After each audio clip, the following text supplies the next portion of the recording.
Spread it around. Yeah. Hello, everyone. Those of you who actually, for some reason, managed to get here without my actually giving you a link to make it here on time. I'm actually streaming today. And I am joined once again by my usual co host, Cybernetic Pink Eye.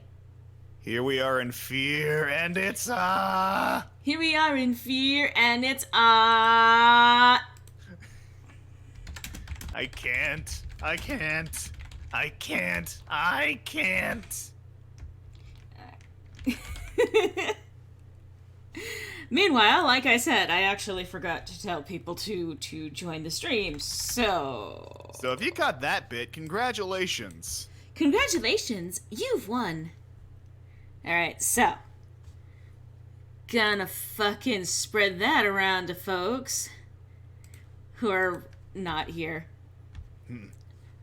But y'all. Oh, hi. Hello. Hello, surprise. Yes. But now, Loreley designed some gods. That is the title of today's stream, all right. I mean, But yeah, I know I'm I saw it sounding. go. Shut it. But yes, now, okay, now I've actually spread it around. Awesome. Alright, so, you may notice, hello, Jasmine Moon and Daisy the Beast. Yeah, you may notice that I currently have a blank image up on the screen. Because what I'm going to be doing today is I'm actually going to be designing some of the gods for the D&D campaign that I promise I'm actually going to be making come to my channel. I have been working on it behind the scenes, doing some world building stuff, and I can't wait to actually debut it on the channel and show it to get some other players involved. Hi, Phoenix Rising. Yeah.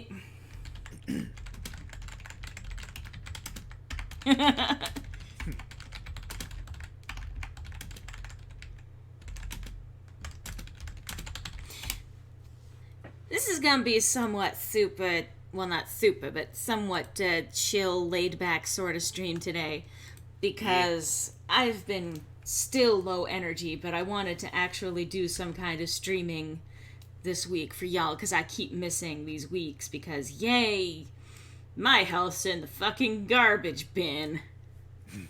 Hooray! Hey, kids, don't be me. I mean, if it makes you feel any better, I think a lot of people are feeling emotionally exhausted after last night. Yeah, there's that. That's to be sure. All right, what am I doing? I'm going to properly convey this deity. For the uninitiated, Steven Universe Future ended last night with its 4-part finale, and it left many people shooketh, us included. Yes. It was the perfect ending to a long-standing series, and if you have not watched Steven Universe or the epilogue series Steven Universe Future, I'm going to recommend that you do so. Yes. It is a beautiful story from start to finish, and in fact, just as a BT dubs, I did actually start writing a symbolism and lore while riding the high off of what we watched last night. I was gonna say it's a bad damn time. Well, it's specifically about encompassing the entire series, a message that I feel was, the point, especially by the end. Yeah. Good shit. Well, a lot of people have a lot of time right now, and it's actually kind of hilarious to me. Okay, it's not hilarious. The circumstances about what all of is going on is actually terrible and stressful and, terrifying. But I'm seeing people who are not used to being cooped up at home suddenly getting cooped up at home and losing their goddamned minds. Meanwhile, I'm like, oh, hey, stay home, socially isolate, don't go near anyone. Sure, I'm good. I'm good. I've been preparing for this moment all my life. Which is what I keep saying, and you stole my joke before I could say it. Well, it's something I tend to do. Yeah, stealing my jokes. Listen. Yeah, like that one. um, but yeah, it's been interesting to see that people aren't able to handle, or not able to handle it as well, I suppose, being home, away from other people, not having the same sort of freedom to just kind of go about and do what they want to do. And like, as someone who struggles with some disability. Oh, hi, Princess Heartith. Hi, I'm Loreley. I don't normally chat on your streams because I'm pretty shy, but I just wanted to say for once I love your streams. You're a really great content creator, and I hope you make it far. Oh, Aww. that's so sweet. Thank you. I hope the same, and but also thank you so much. I hope that through all of this, despite my about to be being about going on like a little bit of a rant about all of this, but I do hope that you're doing okay. And I do hope everyone watching is doing okay, and that you're having at least a reasonably good time, as good a time as you can have. That said, as someone who deals with disabilities that make it difficult to kind of function in everyday life, which means that more often than not, I'm actually, homebound, or as some might say, homestuck. I had to. Anyway. I mean, if there were ever a time to launch Spurb, now would be the time. You mean end the world? You know what, actually? Yeah. End I the know world. what I said. Yeah. So I'm very much used to the quote-unquote social isolation, taking the time to just sort of, not just taking the time, but to be isolated in your home, to kind of to not interact with the wider populace as much. And it is frustrating, and it's not easy. And imagine how it's been for all of us who've been doing this by necessity, for so many years, because of our inability to go out and participate in the same activities everyone else is doing. And have people turn around and say, oh, but you have it so easy. I would love to spend all day at home, lol. And it's like, yeah? You think? You think? Perhaps? And then those same people are like, oh my god, this is crazy. I feel like I need to be doing something. Don't end the world yet. I'm too young. Hey, I'm technically too young to end the world, but it seems to be determined to end itself. You have to be at least boomer age in order to launch that particular... And they're doing their damnedest. Yeah. Oh, God. Also, this is just a general sort of announcement kind of thing. For those of you who may not know, if you are of tax filing age, this would be a good year to make sure that you actually do. And if you haven't, but if you've at least submitted it last year, you will still be eligible for apparently a stimulus check that's going to be going out to the American populace. So those of you who are in the United States. From what I understand, that's something that is going to be sent out sometime, hopefully in the next few weeks, to help relieve some of the pressure from not being able to work, and extended unemployment benefits and stuff like that. Yeah. Because there is going to be a check issued to any U.S. citizen that has filed taxes sometime in the last couple of years and, has a social security number, among other things. So, yeah, that's something that you are likely, that you would be eligible for, and it's a good opportunity to get some money during this time of crisis when no one's really able to make much money. Yeah, can attest. Yeah, wash your fucking hands and stay the fuck home, kids. Yeah. Yeah. And I don't care if you think, oh, well, I'm strong enough, and I could go on an angry rant here about this, but, I don't care if you're strong enough to endure it. I don't care if you are the baddest bitch on the block and you've never been taken out, even if you are in perfect health and you're not going to face any kind of consequences for running around and doing what you can to, just have fun and live your daily life.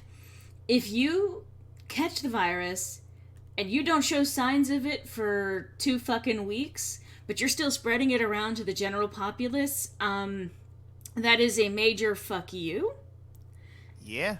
Because that is exactly how things got as bad as they currently are, among other things, like the fact that our president was warned about the severity of this virus before it really and truly caught national attention over here, and chose not to treat it like a crisis, and instead ended up sort of, there was some insider trading on the debate about what to do about what's going on. So awesome. See, shit. That would imply that politicians give a shit about us.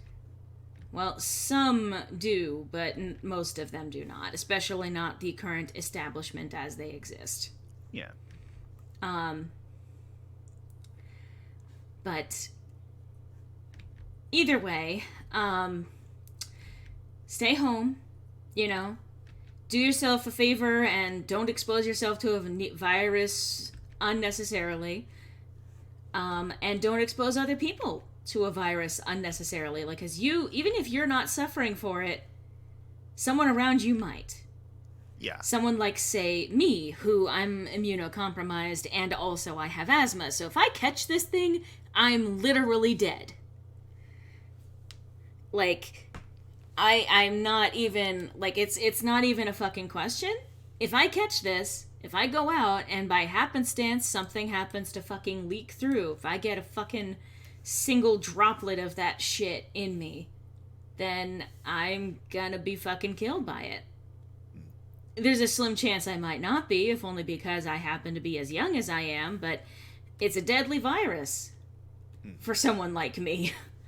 Because it is primarily respiratory, and I've already got some issue stuff with that.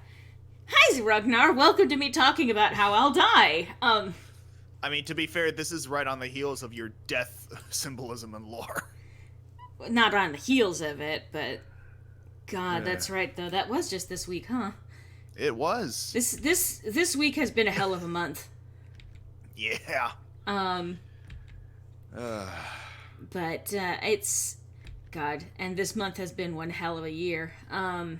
Yeah. I mean, to be fair, these 3 months have been a hell of a year. No, like, I'm just saying, this 1 month has been the span of a fucking decade, I fucking swear. Yeah. Well, shit, you joined at a weird time. Hi, Skeeto! Hey, I'm gonna die. No, no, you're not too late, Belle. Stay home or Griffin's breaking your legs and drag you home. Yeah, I'm staying home myself. I really am. I'm doing my best that I can. There are only going to be a couple of instances where I will be leaving the house, and it is specifically for a restricted medication that I have to be there in person in order to actually get. Most of my medication is actually going to be picked up by someone else in the house so that I don't have to go running out, into the virus-infested outdoors. But yeah, which reminds me, now that I've thought about it, another little tip for anyone who, even if, like, on the off chance you have to, like, leave home for, like, groceries and stuff, little thing to keep in mind, disinfect your phones. Because oftentimes, like, you will be, hey, thank you very much for that. Oh, thank you, Skeeto. Yeah, that is pro-life. Yeah, giving money to me, that is pro-life.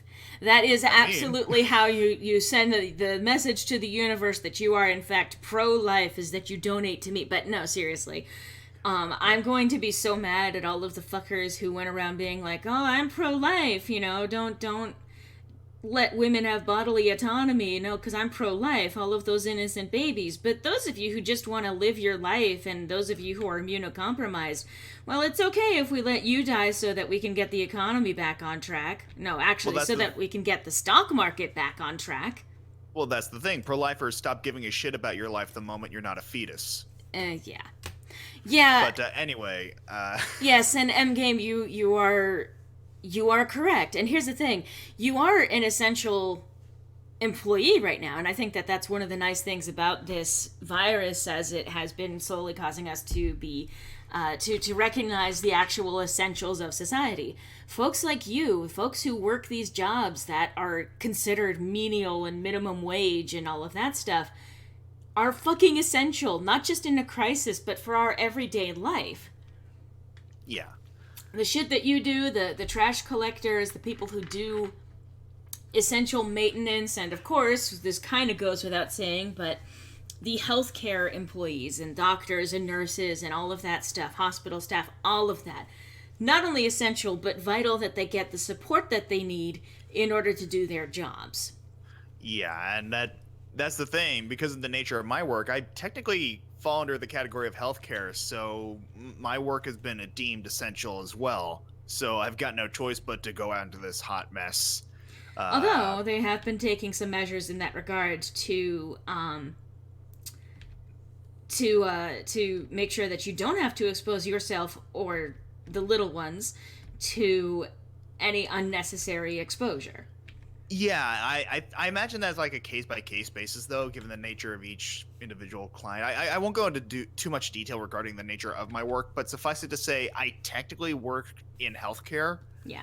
And so whenever I go out, I have to wash my hands. When I get to where I need to be, when I'm done, I always carry hand sanitizer around with me. So they're really fucking stressing cleanliness at this point. And because we work with our phones, they also stress that we need to sanitize them, which is what brings me back to what I was mentioning earlier. Like, because if you are even if you're just using it yourself, you're out in a place where there's a lot of people breathing everywhere, and so that shit can collect. There's a lot of people breathing everywhere. I'm sorry, I know what you meant.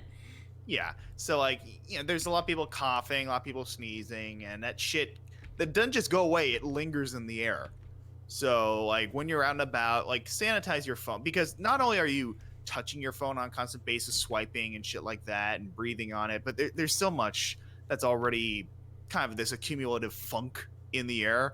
So sanitize your goddamn phones when you're out and about, because that will also be a good way to ensure there's not as much funk. It's to minimize the risk that you're basically both participating with and, potentially bringing into your life. Exactly.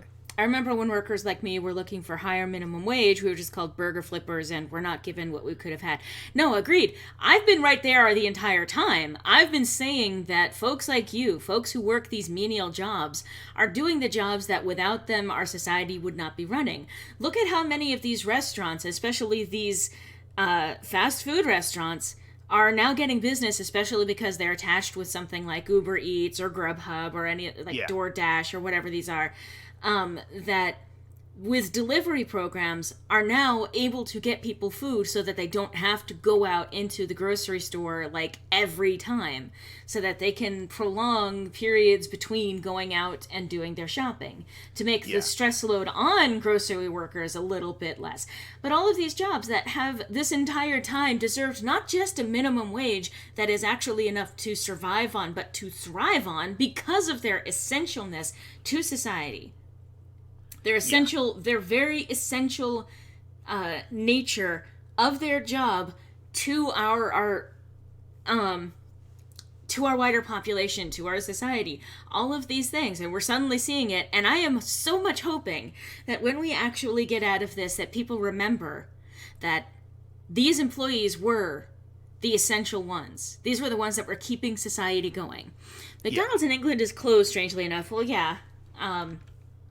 And I know, for example, the dining rooms are definitely closed for all of these restaurants. But because if they provide a delivery service, or at least they have drive-through, which is an option, it's been an option at the very least, and it helps to reduce the amount of stress. It helps to reduce the amount of how many times you have to actually go to the grocery store, and so on and so forth. So but all of these jobs that I have always been arguing deserve to get better pay, because I believe that everyone should have a wage with which they can actually live their life and not just struggle from paycheck to paycheck. I've been seeing, and this is going to be this is probably going to be full tilt me complaining this stream about all sorts of things because of all of the shit that's been unearthed as a result of this virus becoming a thing. But like, I'm astounded at seeing like all of these landlords coming out to be like, they're refusing to pay their rent, and it's like, with what money, you dipshit? These people are not able to go into work. Some people are able to do some teleconferencing and other shit, like at home work. Sorry, the word actually escapes me at the moment. But they're able to do their job at home, but not everyone. And a lot of the people, the majority of the people in this country, are doing jobs that they had to be doing in person. Yeah. And if they can't be there in person, many of them have been fired as a result of not being able to come into work. Never mind that you have those fuckers like GameStop, which are like, no, we're an essential service. You need to come in. And not actually providing safety measures for their employees, which, and fucking leaving it up to the managers of the individual shops to supply hand sanitizer for the employees. Which they can't get because they were already sold out thanks to the hoarders. Yeah. So it's like, yeah, you have to buy the supplies. Oh, right, there aren't supplies available to buy. But anyway. All of this stuff, like, I think of, there was the one Domino's place where they closed down and they refused to go in to actually work because they were recognizing, no, fuck this. This is not okay. This is not safe, and this is putting a demand on people who are not paid enough to deal with risking their fucking lives. Not for pizza. Yeah. Oh, that actually reminds me. Another little pro tip for anyone who is stuck at home and strapped for cash, who are in the mood for pizza, because that shit can get expensive depending on what main franchises are available. If you have a 7-Eleven in your town or city, get 7-Eleven pizza through DoorDash or whatever like delivery service you have, because that shit is real fucking cheap. I think it's generally around like $7 per pie, and that shit will last you. Yeah, I don't know much about that personally, but if they find ways to be able to save a little bit of extra money, not for pizza. Yeah, no, hashtag not for pizza. I mean, sorry, because again, I ordered like 3 of those 7-Eleven pizzas on Tuesday, and I just finished the last of it today. Anyway, so, no, I get it. I'm finishing your thought, and I appreciate that. But yeah, no, that's just it. It's one thing to risk your life for something that is, in fact, actually essential. It's one thing to be like a grocery employee where it is an essential service, and I believe that should absolutely be compensated. And I should say that should be hashtag not for minimum wage, or hashtag not for $7 an hour, or $8, or whatever the current minimum wage is, depending on wherever you live. It should not come down to you have to put your life literally on the line in order to keep the people who are at the top making money, or just whatever. There's so much bullshit, and I'm glad that a lot of it is coming to light, and I hope that going forward, people remember the people who actually had the power during all of this, the people who were, in fact, actually essential to life continuing on as it was supposed to. Yeah. And like I said, I have strong feelings about all of this, and I do hope, genuinely and sincerely, that all of you are keeping safe, that you're not taking risks that you don't need to. I mean, in general, I want folks to be safe. I want y'all to be safe. And that's not how that hand is going to look. Sorry. I want y'all to be safe. I want y'all to be looking out for each other. Like, if you are not necessarily someone who is at risk, but you know someone who might be at risk if they actually go out into this mess, you might volunteer for, various people in your neighborhood to go and do like grocery shopping or picking up refill prescriptions or prescription refills and stuff like that. If it's something that you feel that you can do without necessarily inviting a severe risk to yourself, I can tell you firsthand, as someone who does have to be, homestuck through all of this, the essential kind of service that will provide, especially for folks who may not have someone in their house that can go out and do this for them. I've seen people like posting signs around their neighborhood saying like, if you need help with this, here, you can call me at this number. And obviously that's putting a lot of faith in someone that you don't know. And that's also like individually people can make that call for themselves. But if it's something that you feel that you can do to support, your neighborhood, your local community, then, I would love to recommend pursuing that. But obviously it's on a case by case and whether or not you actually feel safe doing something like that. Let's see. Hello Gojira fan 05. Yes. You're not alone in your Gojira fandom here. Oh yes.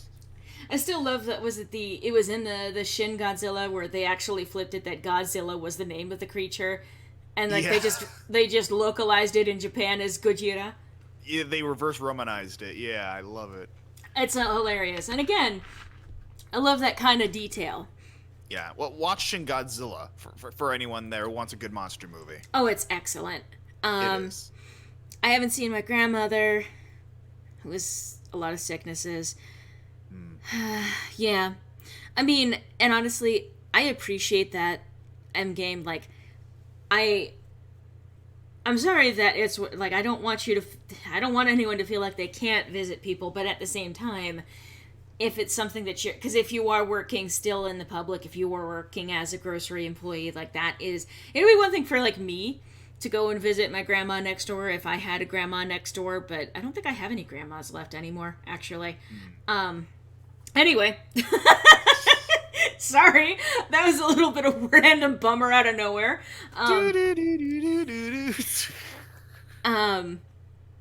But it's one of those things where, I would probably be able to do that because I'm not constantly exposing myself to, where this virus could be easily, convected to me. But folks, those of you who are working in the public jobs right now, probably a good idea to consider. And again, I don't want this to be like a how dare you even consider doing this kind of thing. But obviously you're going to want to proceed with caution, especially because of the long incubation period when it comes to this particular virus. That is the thing that makes this as scary as it is, and especially with the particular effects that it will have, and especially in a country that has been has had its healthcare completely gutted as a result of all of this capitalism bullshit. What healthcare? Well, if you were rich, you got plenty. I still remember ages and ages ago when I was working at a clothing store, and this woman who was like in her 60s or 70s or something like that. She was an old woman. She was, like using a walker to get around kind of thing. And as I was checking her out, like the conversation had gotten to the point of like talking about health and getting certain things actually checked out and taken care of. And I was saying, I can't actually go do that.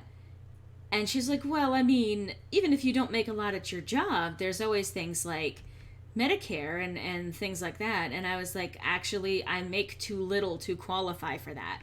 And she was perplexed by that because, you see, everyone is under the belief that if you are poor enough, then you will automatically qualify for one of these programs that are supposed to be social safety nets to make sure that everyone can, in fact, get health care when they need it. But you can make too little to qualify for the poor option. Yeah. Which means that you can be too poor to be considered human enough to deserve health care. And she was utterly baffled by this. And I remember, like, the next time I saw her, she specifically avoided talking with me. But, and yeah, I imagine that you have already seen Shin Godzilla Gojira. But based on your name, I could probably reasonably assume that, in fact, you've seen it. But if you...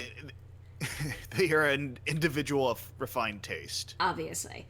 I will also say, for those of you who are not necessarily Godzilla fans or kaiju movie fans, Shin Godzilla is a lot of like bureaucratic long periods of time of talking and not doing anything, and I'm going to say right now that's the point. It really is. It's literally the point of the movie, that as the part of the story in itself is literally the constant talking about a problem without actually doing anything about it. It's Fukushima. Yeah. It's basically one big allegory for Fukushima and the massive failing of Japan's bureaucracy to handle it adequately. Yeah.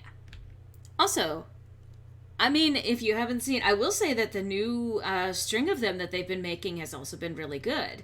The Legendary Pictures MonsterVerse films, yes. I think my favorite of them is probably it's a bit of a tie between King of the Monsters and Kong Skull Island, and that may be rectified relatively soon, considering Godzilla vs. Kong comes out this year. Possibly, anyway. It keeps getting pushed back due to everything happening, but yeah. Did you know it actually based off of based off of the Fukushima incident? Yeah. The last one I've seen was the one where they've wasted Bryan Cranston. Spoilers, my dude. But Wow. yeah. I mean, again, I'm a bit biased, so I will praise Godzilla films to high heaven all day, even the shitty ones, and there are some shitty ones. Namely the ones from the late 60s, early 70s. But they're good for a laugh, if nothing else. I will say that you did show me that was the Gamera trilogy that was like started Yes. in the 90s. Yes, the Heisei Gamera trilogy. Because I'll even say this: Gamera was basically the Daiei Studios' answer to Godzilla, and pretty much every single Gamera film from the Showa era of Gamera is pretty much the quality of 60s, 70s Godzilla. It wasn't until they brought Gamera back in the 90s, because they saw Toho being successful with their 80s and 90s Godzilla films, that Gamera actually had some bite to it, no pun intended. And they had one early aughts Gamera film called Gamera the Brave, which was, I mean, it wasn't terrible, but it could have been better. They unfortunately have not brought Gamera back since. And Gamera, for anyone curious, is the giant fucking turtle who can breathe and eat fire and fly through the air like a flying saucer. And Literally, I know how that sounds, but literally spinning off into the sky. yep, and shooting fire out of the holes in its shell. Yeah. Yeah, but yeah, that the Gamera trilogy from the 90s is surprisingly good. Honestly, I think the third installment in that series, Revenge of Iris, is probably one of the best traditionally made kaiju films I've ever seen. And by traditionally, I mean man in a suit. When was the last one in the 90s? Yeah, something like that. Want to talk about Godzilla's drop kicks in a movie with Ultraman? I mean, That's just it. I think I know specifically which one you're referring to, Ragnar, and that was Godzilla versus Megalon. And I believe the person you're mistaking for Ultraman was Jet Jaguar, who was...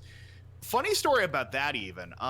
Jet Jaguar, for the uninitiated, I keep saying that, I apologize, was a giant robot who was essentially made by a child. Toho Studios, the creators of Godzilla, held a contest to produce a robot hero that they would feature in their new film.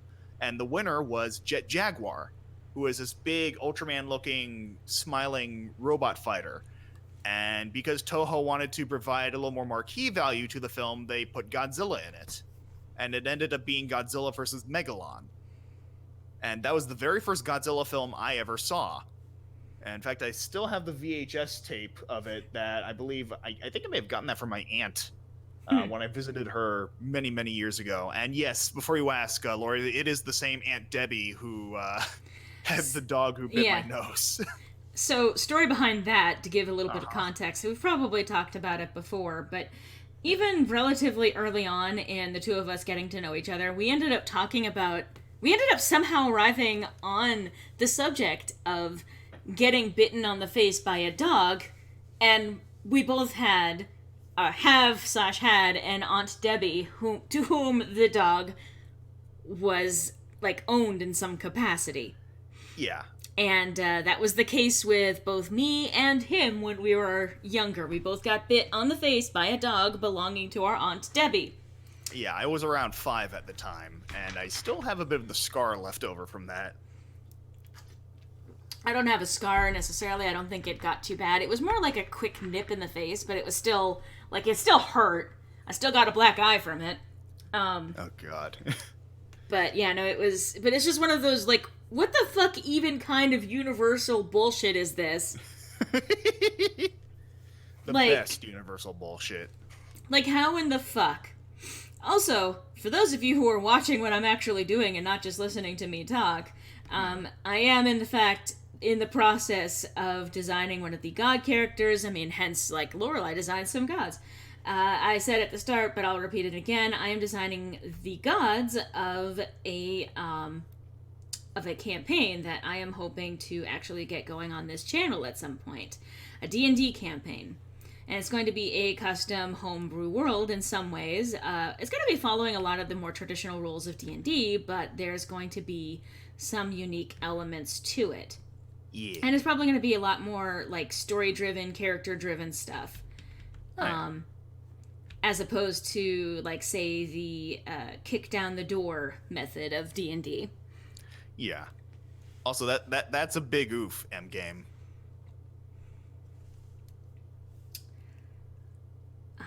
Let's see. But yeah, I'm always happy to talk about D&D. I may be a bit biased once again, but yeah, we've got our own campaign that we're a part of that we do regularly on Sundays.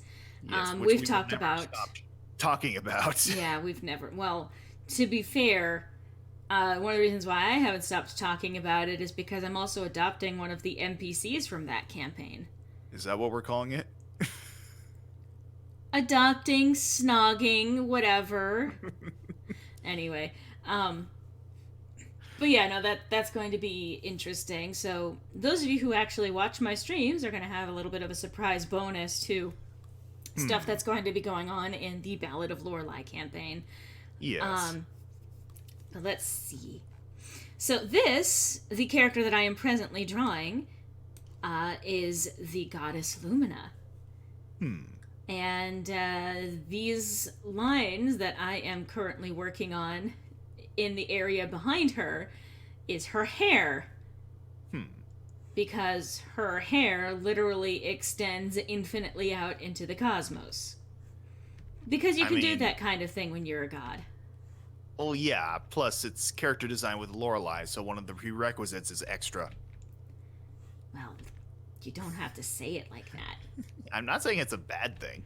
Yeah, but you don't need to say it like that either. My Aunt Lydia's dog that I area when I was a kid, I've always hated that dog, even though I love dogs in general. You got bit by a dog and you don't become dog superheroes. How disappointing. You know what? I agree. I am disappointed. So basically, God. What if we're all in a D&D campaign and a 3.5 campaign? It would be more complicated. Sounds like a bitch to get that haircut. No, she doesn't cut her hair. It's just simple and straightforward. She does not have her hair cut ever.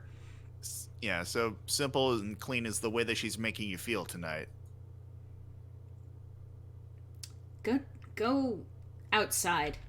Listen, it's hard to let go. Go away.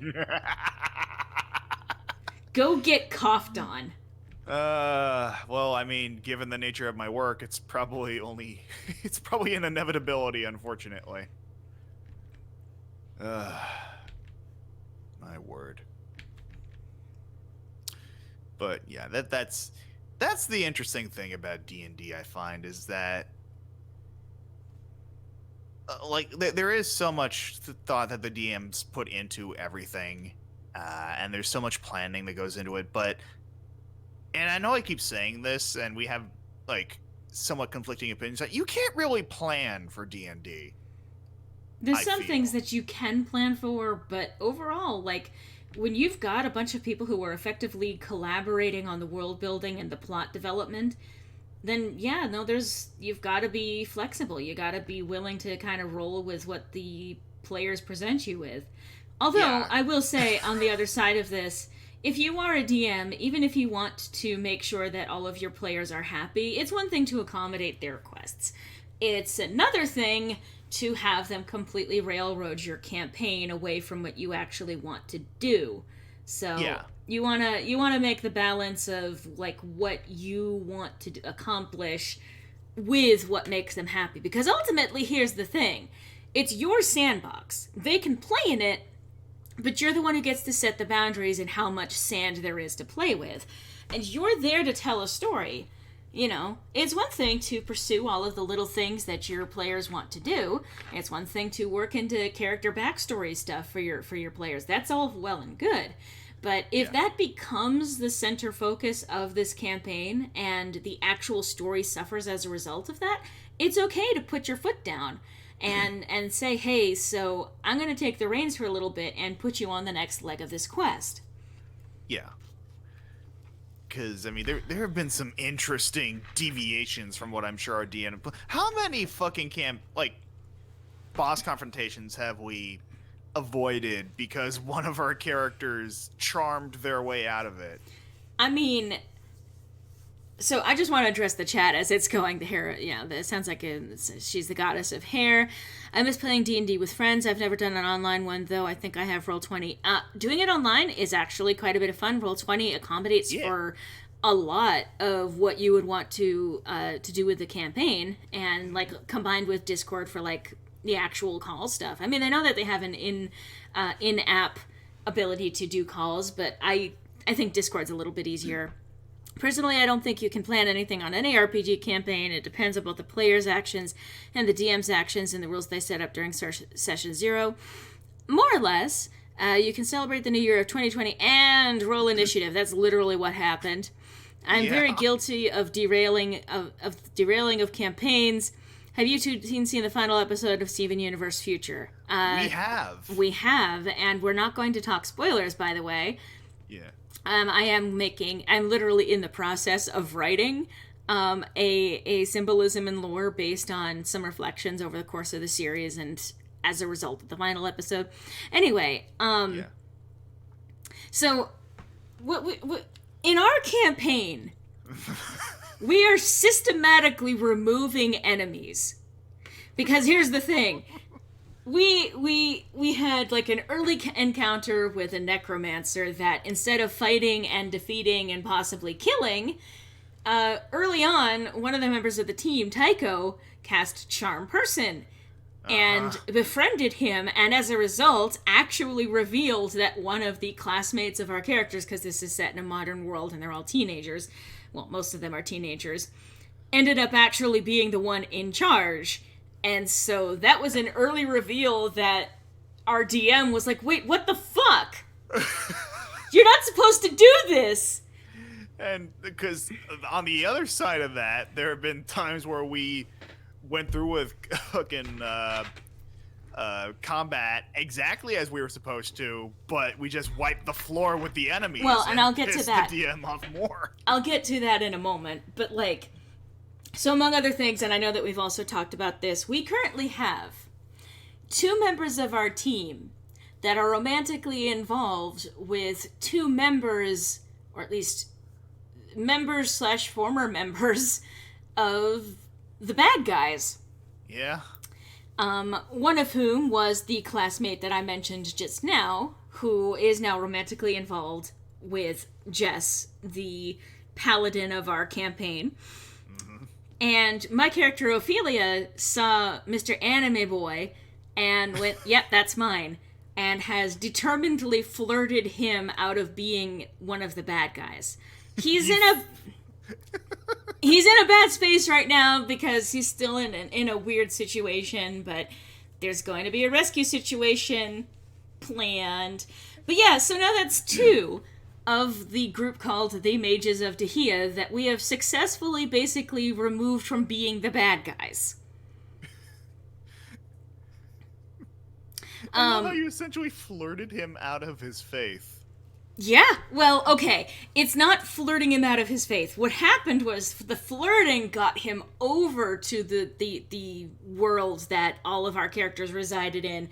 And then from there, she actually held basically an intervention, using someone who actually knew shit about their evil goddess and all of that stuff. So it's not as simple as just flirting him out of being the bad guy.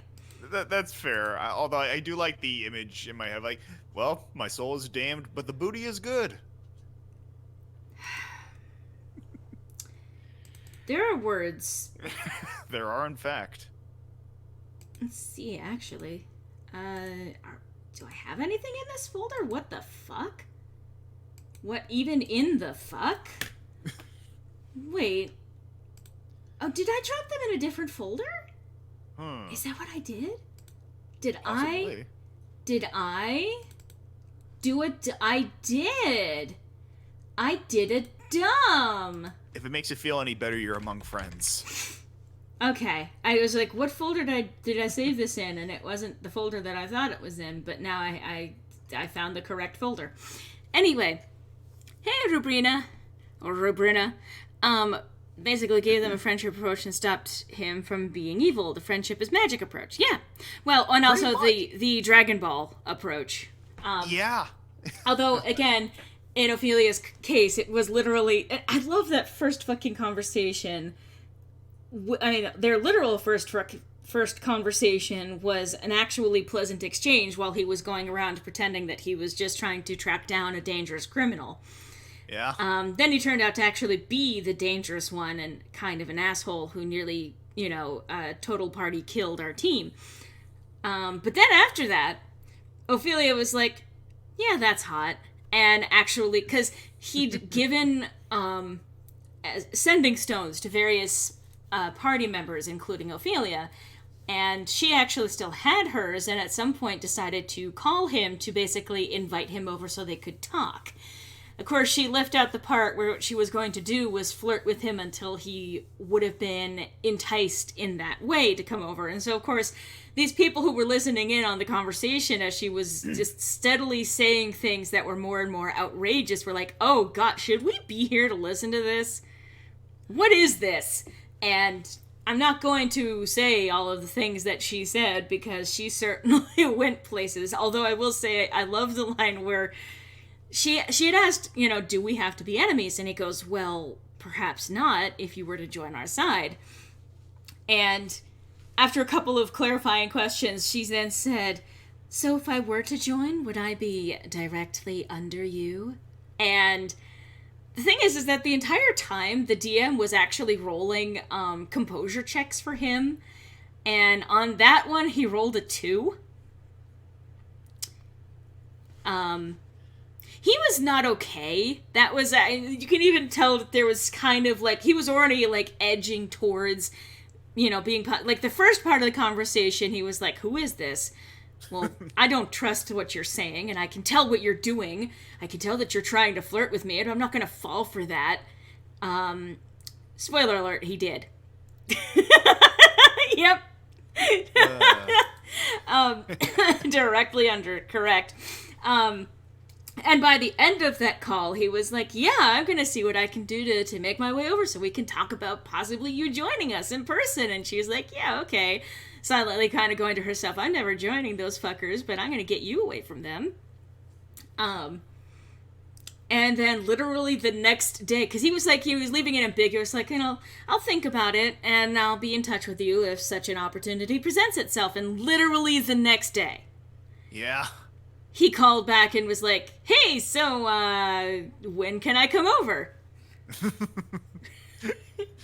Turn on your location. I just want to talk. Wow. Hi, Donna. Hello. But yeah, from there, I mean, she did actually convince him that maybe aligning with an evil goddess might be a bad idea, especially for the whole, she tends to use people and then kind of spit them out again. And that did apparently work. But unfortunately, as far as we understand anyway, because he had a very particular bond with this evil goddess, she was able to at least take some control over his body and force him to return. So, she literally said she won't stop flirting with me until I stop being evil. I mean, no, she's gonna continue flirting with him even after he stops being evil. Oh, yeah. I mean, that's not... She's gonna continue with that. But they did end up having more than just a flirtatious relationship. I mean, she continues to say those things, but she's not saying them just to him because she is an absolute fucking flirt. Yeah, and it's due no small part to her upbringing. Yeah! Like, I'm gonna fucking pull it up here. I may as well. So, for any confusion on the matter, when I say thanks to her upbringing... She was literally raised by Stacy's mom. Yeah. I mean, let me fucking pull up her pic that I have been using. It's literally titled Stacy's Mom. This is her mother. This is Trudy Price. And she is a sexy woman. She is a socialite. She is an heiress, She's actually. got it going on. She has it, in fact, going on. And she's one of those people where she can't stop flirting with people. Now, at least Ophelia mixes it up every once in a while and does flirting for other people.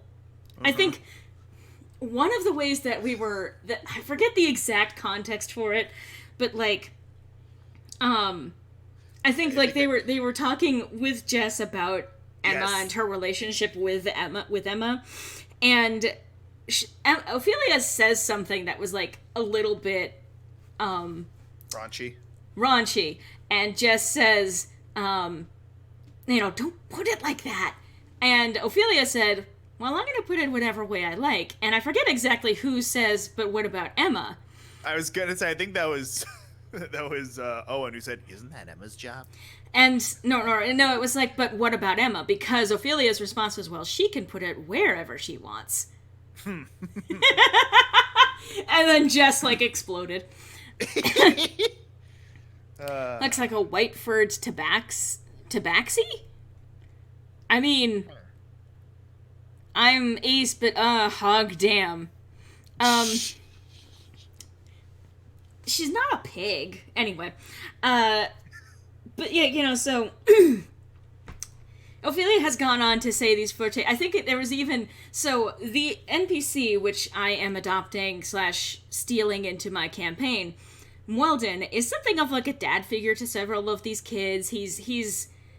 I mean, and it's... a daddy figure to others. Yeah, well... And as they were going on to this intervention to try and rescue both Scout and Emma, Scout being the one that she flirted with until he was like, yeah, okay, maybe. On the way over, she was like, thank you so much, you're doing a lot for us. And then she said, I'll have to find a way to show you how much I appreciate it. And then after a pause going like, I'll buy you a cake. Right answer. But yeah, Weldon had a moment where he was just kind of like actually worried that she was flirting with him. You are child. Hot. Oh, some... But hot damn. Yeah, no, it's fine. I'm working on only one of those, and unfortunately I share it with this asshole. See? You see? I still love that, like, there was one scene where I was trying to improvise and I couldn't quite, and I was like, I have one brain cell, and I share it with Griffin, and I was like, let go of it, I need it, and he's like, well, I'm using it, well, I need it! But, yeah, no, so Ophelia is a massive flirt, and at this point, she's not even bothering to hide it. Not that she ever really was, but, like, now it's definitely come to the forefront that she very much easily slides into that sort of, dialogue.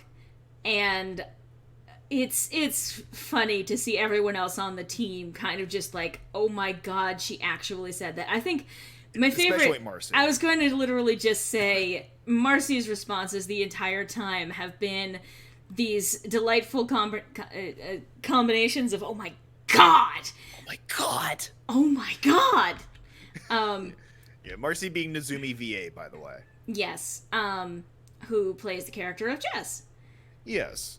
And also makes an excellent series of video essays. Yes, so if you want to check out Nezumi VA, so Yes. Nezumi, like, Yeah, all one word. Capital Nezumi, and then capital V and A. What's the matter, Zelda? What? She just literally fucking squeaked at me. What? Baby girl? Hi. How you feeling? Zelda has been dealing with some difficulty with her ear. Yeah. This last month. Last couple of months, kind of, but we've been kind of doing what we can to get treatment for it. Zelda. Hey, sweetheart. Aw. And it's been bothering her, but taking her to the vet. Unfortunately, the taking Zelda to the vet has been a huge hit to my finances, and so I've been trying to take this, as carefully as I can, kind of like a one step at a time thing, but I'm going to be seeing what I can do to potentially raise my finances going forward, because it ended up eating whatever little I had still in reserve. Yeah. So I'm now back down to, all right, I gotta portion this out real carefully, otherwise I'm going to find myself without money soon. Yeah. But it's tight, and it's a concern, but I should be okay. But anyway, so let's see. Yeah, let's do this.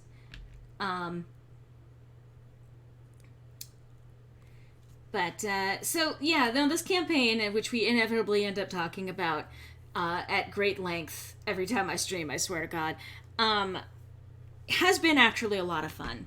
And we are slowly disrupting what the DM has been planning for us. So the last couple of sessions, we've actually been getting into violent encounters with monsters and all sorts of stuff.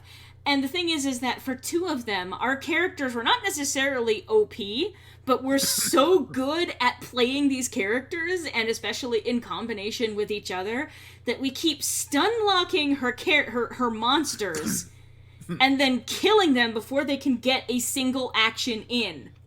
Yeah. There was the fight with Tycho and a bunch of other, I think, Birds. Weldon. Well, no. It was Tycho, Weldon, and Louis, and I think those were... Well, Weldon came later, that's right. But Louis and... no, I think it was just really a handful. That was it. But they were able to, like, take the fuck out of the fucking... No, it was Weldon and Owen. They did join for that. Yeah. That's right. So they stun-locked the Banderhob that had been in the process of kidnapping a little girl. Yeah. And then incapacitated the thing and just killed it before it had any chance to do any harm. And so Geb was kind of upset by that. It was like one of those, good on you guys. And so then there was another encounter with another Banderhob that... So my character Ophelia, along with Ken and Louis and the pixie Prin, were on their way actually into the forest to meet with Weldon because they wanted to kind of confer with him about something, to sort of get his opinion on some of the magical goings-on, as well as basically an evil witch kidnapping children and probably eating them. And they wanted to get his opinion on whether or not they should ally with other potential witches involved in that. Yeah.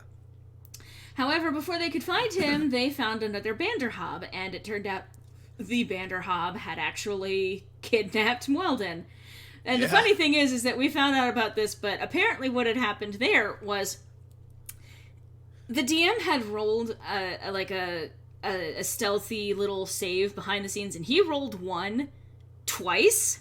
Uh-huh. And then on another third one, he rolled better than one, but the Banderhob rolled a 20. Yeah. So she was like, God damn it. All right. Fuck it.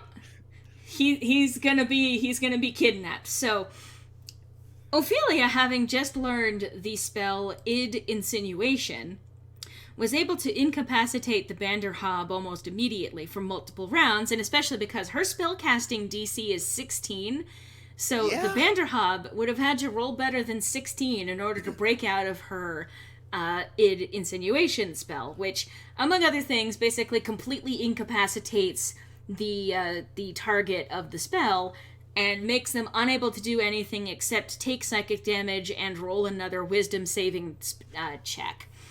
And so she held that while the other members of the team, one of them threw a fireball, so, huge amount of damage there. And then she was also doing Eldritch Blasts because she's also taken a level in Warlock at this point. And they were able to defeat the thing before it could even do any damage. Again! Yeah. Gab was upset. Why do witches seem to so obsessed with eating kids and things? There's at least 5 easier animals you could hunt and would likely be easier to eat. Now that's a lot of damage! Yeah. Yeah. The thing is that the tradition of witches wanting to eat children is literally because of people being afraid of women who knew powerful things or knew anything about, like, medicine, for example. So witches became stereotyped. Like, women got called witches for knowing how to use, like, herbs and spices and shit like that in a way that actually helped people. Knowing and understanding the medicinal properties of various plants and other things, and like things like knowing how to cauterize a wound or something like that, understanding how anatomy worked and all of that stuff. So a lot of people were called witches even without necessarily actually being witches. But a lot of the witches eat children was scaremongering so that people would be even less likely to be sympathetic towards them and to lead to literal witch hunts, hence the term. Yeah. And so when you remove something so far away from humanity, it's a real simple process to then turn around and say that witches eat children, that witches are no longer actually people, they're not a thing that exists, they're just monsters that you dress up for on Halloween. And so the whole thing, why do they always eat children? Because that's the scariest thing for an adult, because they don't want their kids to be in danger of being eaten by a witch, And also, it's one of those ways that they controlled little kids. It's like, if you're not careful, then you'll be eaten by a witch, kind of thing. Mm-hmm. That's also part of how this all happened. So you guys get to see the creative process as I try to design clothing that is actually appropriate for a goddess, I guess. Yeah. Because I have to draw outfits that are super extra. Like, let me... I just said that earlier. I have to, though. And I'm just saying. Because, let's see. For example, when Ophelia actually took the level in Warlock, she ended up getting an outfit redesign. And, her eyes look a little weird for a reason. Women in 1600, 2 plus 2 doesn't make 22. Men in 1600, burn the witch! Yeah. Yeah. Basically. So this is Ophelia's basic outfit, and then she actually completed a personal quest given to her by Titania, which is whom she made the pact with, and ended up actually getting an additional item, a little capelet thing, which has still yet to be revealed exactly what it is that it does. I am hoping for the opportunity to actually reveal what it is that it does. Same. I'm hoping. I mean, it'll possibly come up with our next big boss battle, but we'll have to see. Yeah. But yeah, no, there's so there's a reason for the redesign, or is it just? The redesign was because so I may as well just fucking. So originally, Ophelia was designed to be a little mousy, shy nerd girl who didn't interact with anyone easily, would watch people from afar without actually getting directly involved. And when I redesigned her for this campaign, did I delete that somehow? Well, I guess I can open this. When I redesigned her, I imagined her as more like a Byakuya Togami, because she did also come from a wealthy estate.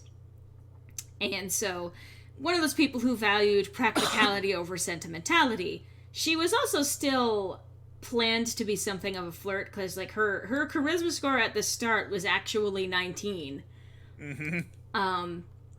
And she went through some various kind of like outfit changes over time. Like,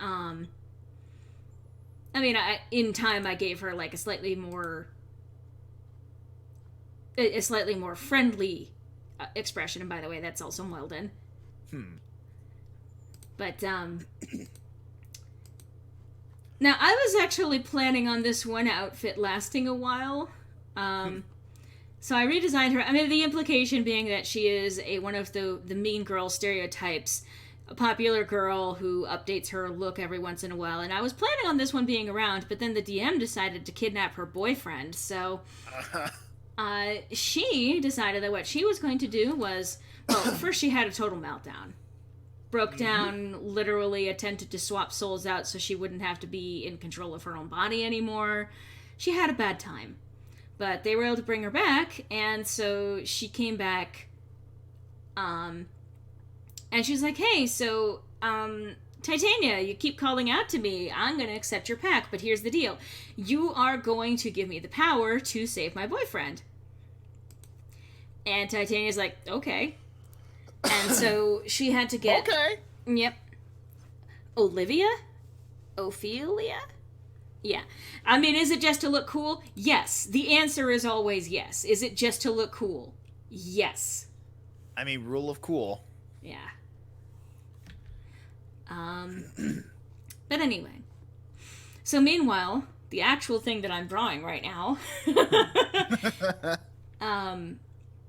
I don't want to spoil too many secrets about this campaign, but I'm actually really excited for it. But yeah, this is the main goddess, the central goddess of the world that all of this is going to be taking place in. And her name is Lumina, as you've probably guessed, because I keep saying it over and over again. Yeah.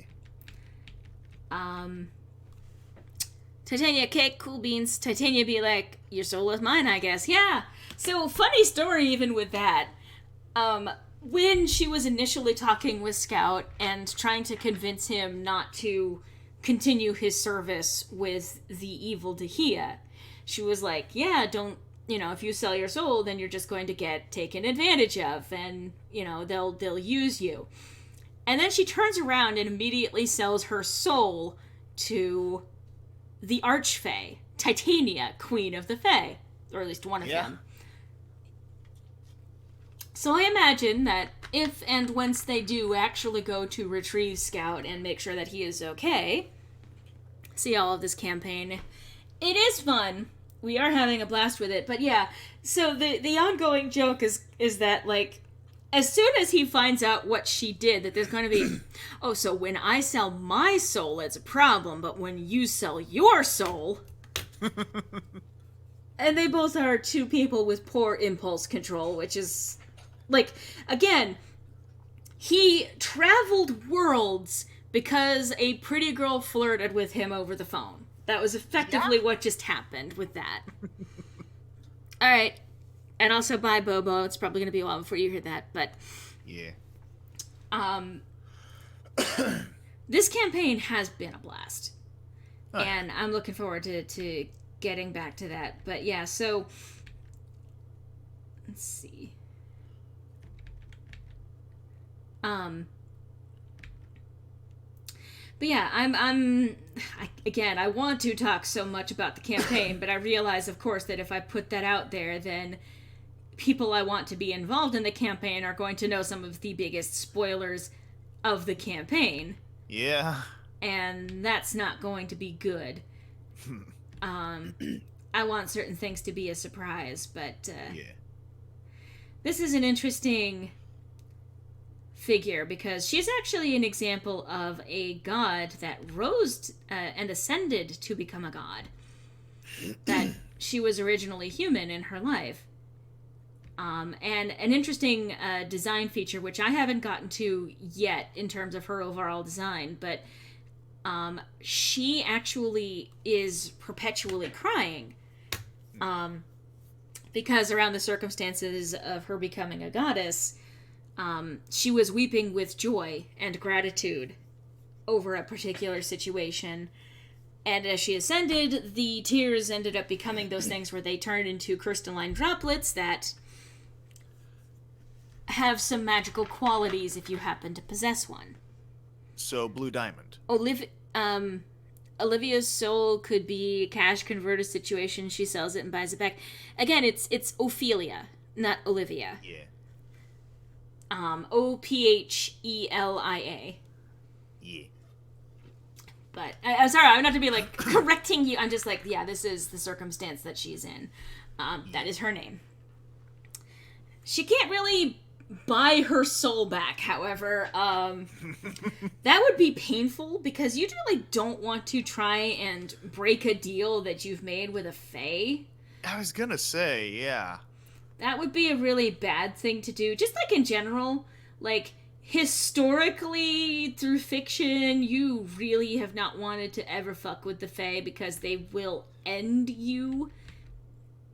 And in seconds, they will make your life terrible. Mm-hmm. And like it's not just going to be like they kill you. No, it's like they'll curse you to dance yourself to death. That kind of thing. They're kind of fucked that way. Well, I mean, if you know how to interact with them in a polite and respectful manner. No, it's okay, Phoenix. Yeah. If anything, I'm just glad that you're paying attention to the fucking story that I'm telling while I work on all of this shit.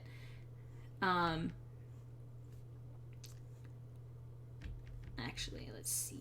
It's going to be a midpoint one that does that. And that. And then a low tier one. There we go. Alright. I'm good at art, guys. Oh, it's with a fae. Yeah, it's with Titania. Yeah. So Titania being the queen of the fae, the archfae herself. Yeah. Also, is it bad that I can't see any teardrop-shaped symbol without thinking of lapis? Well, to be fair, she's kind of earned recognition at this point. Yeah. I mean, that or the Cascade badge, but that's just my childhood. Well. But yeah, so the plan is, and I've already got a handful of people in mind for who is going to be actually playing in the campaign. I'm trying to finish up the world building. I am designing the gods because they're actually going to be playing a part in the proceeding events of the campaign.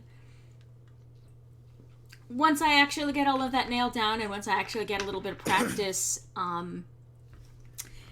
being a DM, like actually figuring out how to work Roll20, it is in fact going to be a planned series for the channel. Not just this one either, but also literally the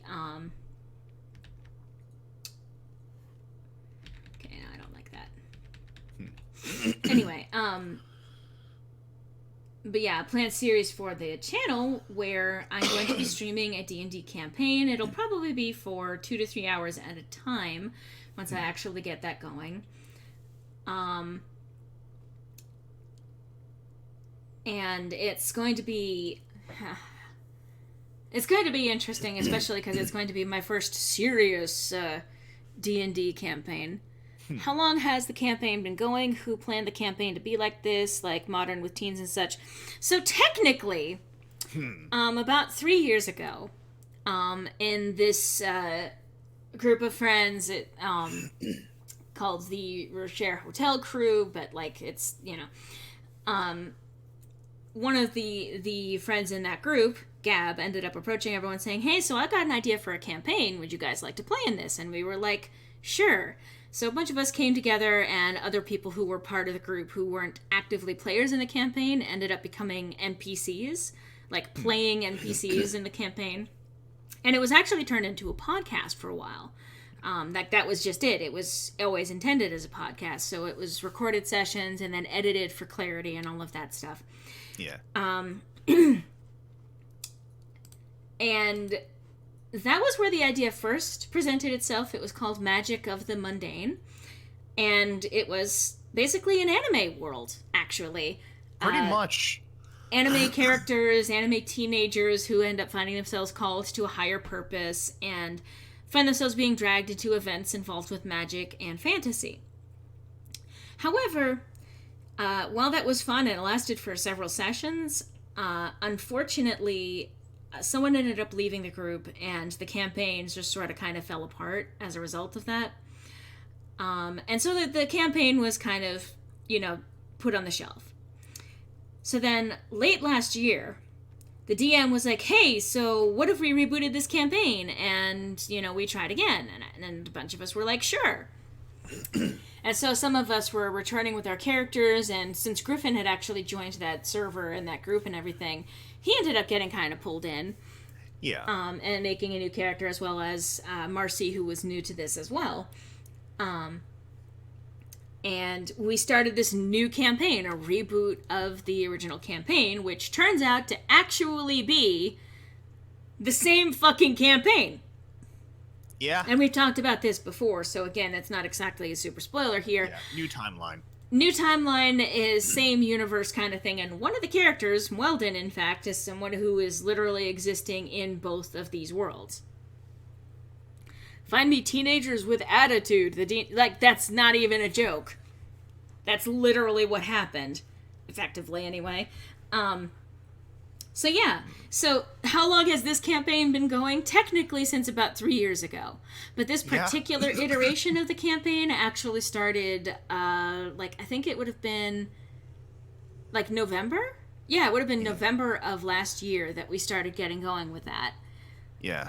Let me see here. We did have a brief hiatus through the end of December and into early January, but... Yeah, because... according to this, because I've got, recordings of the current campaign, and apparently Session 1 was recorded January 23rd. The Session 1? Yeah. No. No, wait, no, I think that's when I downloaded it, my bad. Yeah, But, that would have been when you downloaded it. No, the Session 1 would have been recorded sometime in probably late November, because we had a few sessions. I think it was about, 5 or 6 sessions, and we were meeting once a week. And then we ended up taking a hiatus for the last couple of weeks of December and into the first couple of weeks of January, and then we've been picking it up regularly since then. Yeah. So that's as long as it's been going, since late November of last year. Yeah. I mean, I keep making that very joke, Phoenix. Yeah, that's what I referenced just now. Yeah. Let's see.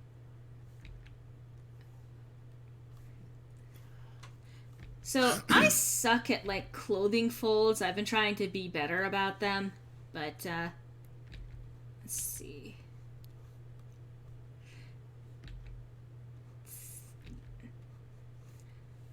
I want to be better as an artist, and the only way to get better as an artist is to draw things like an artist. Yeah, it's that. So as it turns out, drawing things like an artist means you fuck up along the way, but then you slowly fuck up less. Yeah, that's art. But yeah, no, this campaign has been fun. I can even pretty safely say at this point that it has been something of an obsession. Certainly, perhaps best qualified as a hyperfixation. Especially since there's more than a handful of us who would be subject to that sort of thing. Raise his hand. Yeah. I want to do a modern campaign with magic in it. The closest thing I ever did was a superhero campaign. I mean, that's just it. One of the nice things about D&D is that it's actually a surprisingly versatile sort of platform for being able to do storytelling collectively like that. Yeah. As long as you can come up with rules, you can borrow from the established rules, or you can kind of make your own. You can follow it all according to the plan as with the released material by the actual Wizards of the Coast, or you can actually make your own entire thing. I mean, because that's just it. Our campaign also includes superheroes. Well, yes and no. It includes someone who dresses up as a Super Sentai type character. Yeah, basically the Great Saiyan Man, except not. Yeah. Can I help you, Kat? Oh, it's Zelda. Hi, Zelda. Hi, baby. Oh, your ear's looking so much better now.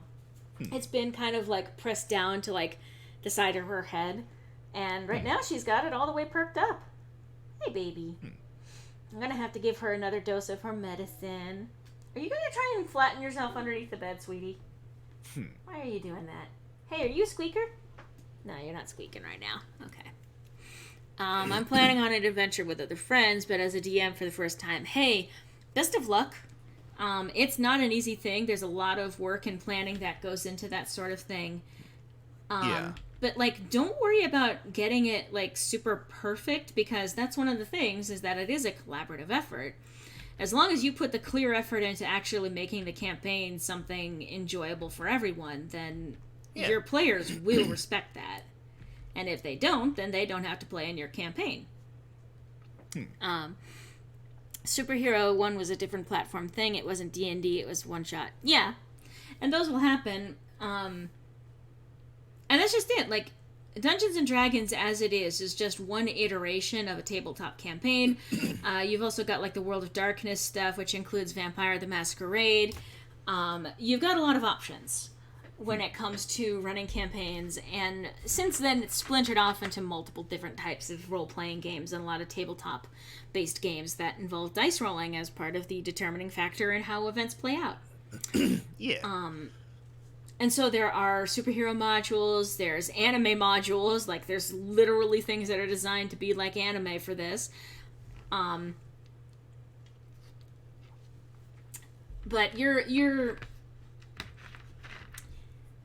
there's a lot of options out there, and it's good to start with something of a template for like your first one, so that way you don't have to be like, wait, what are the rules that I set up for this?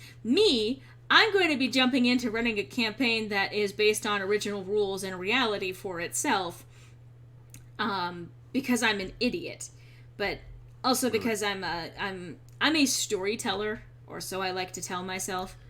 And I do have a lot of fun with the world building, and I'm planning on making... What am I doing? I don't know what I'm doing with this. Anyway, yeah, that works. And I'm planning on basically using my writing skills to sort of make up for what inexperience I've been a DM in the past, and it has worked out pretty well. But again, that's why this campaign is going to be a lot more story-focused and character-focused than necessarily, kick down the door and beat up monsters. That's just it. Lias doesn't come from nowhere. Lias being the DM Sona that I have created. And there's a long story behind it, and more of that will actually be coming out once I get the lore of Lias, the Dungeons and Dragons, or the D&D series avatar actually going. Yeah, like the long and short of it is that Gab, our DM, pretty much created a deification she deified herself in the form of basically the creator god of the realm in which our campaign takes place, and she named that god Gabrus. And so I believe I think it may have been her idea. I could be mistaken. It was, she created Gabrus, and then Red as a Tomato created Chiharu.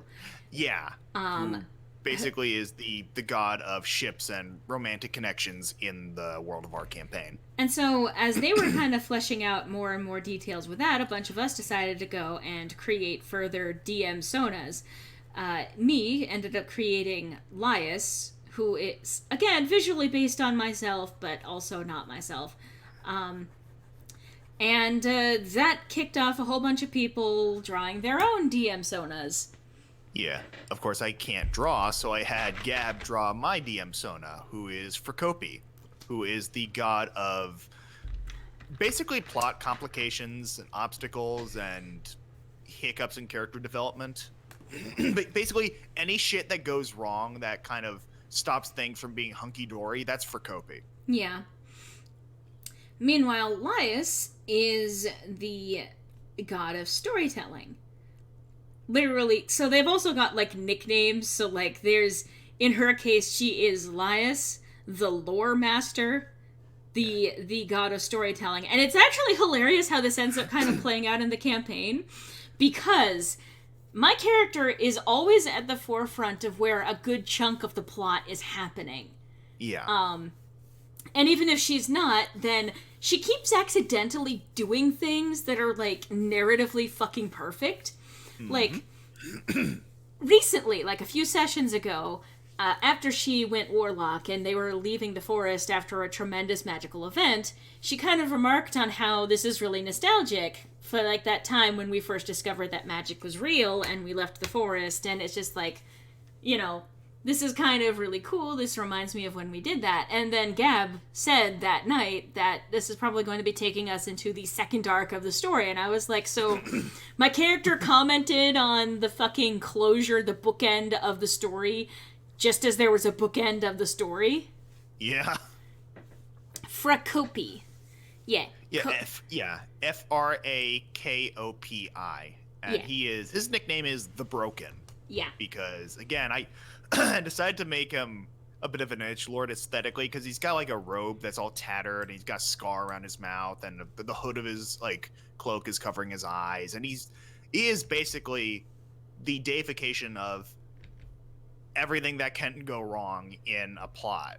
You know, like, basically, like third arc plot complications you see in any movie. You know, like, basically, you think everything's getting settled, the characters have their shit together, and then there's that one thing that's like, oh, fuck.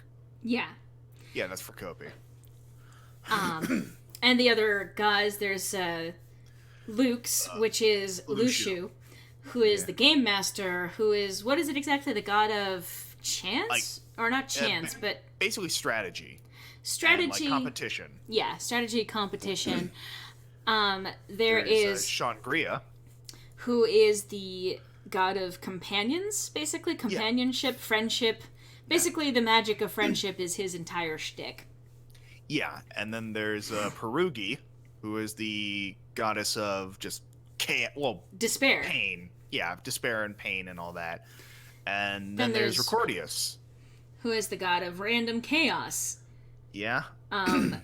Which, and again, all of these things actually play out in our characters. Owen, who is Griffin's character in the campaign, has been very steadfastly refusing to let the campaign actually advance. He keeps refusing to help, and then, like, getting dragged into it anyway. There's... For reasons. Luke's character, Ken, has been basically in a weird place with luck, all things considered, but is very often doing a lot of the strategy and figuring out what to do with the campaign. Yeah. There's Tycho is chaos incarnate. Tycho is chaos incarnate. Jess, who has a lot of unfortunate shit happen in her fucking life. Beep beep. See, in the campaign, her mother recently died. And because she got hit because of Jess. Well, okay. Jess, in having an argument with her, ended up casting the spell Command and said flee. But since that didn't give a specific direction, her mother fled into traffic. Uh-huh. And a truck hit her. Beep beep. And basically and the now ongoing... she has no mom. Well, she has no mom, but she's got plenty of other people adopting her currently. So many of which she would sooner be without. No, I'm talking about, like, you know, Emma has obviously adopted her in some ways. Oh yeah, taken Emma her and Ruby in. And all that. Ruby, obviously, has been kind of like a weird secondary mom figure, although she hasn't exactly been mom.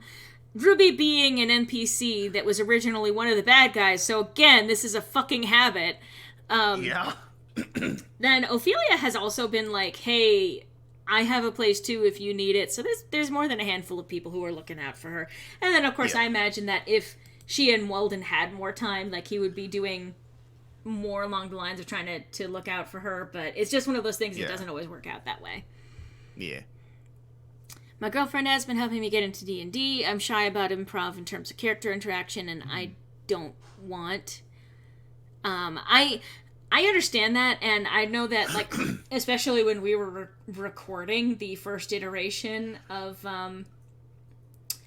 Magic of the Mundane, I was like, oh god, and I'm gonna be sounding like an idiot in this campaign because I don't know what I'm doing, and I was able to get into it just fine.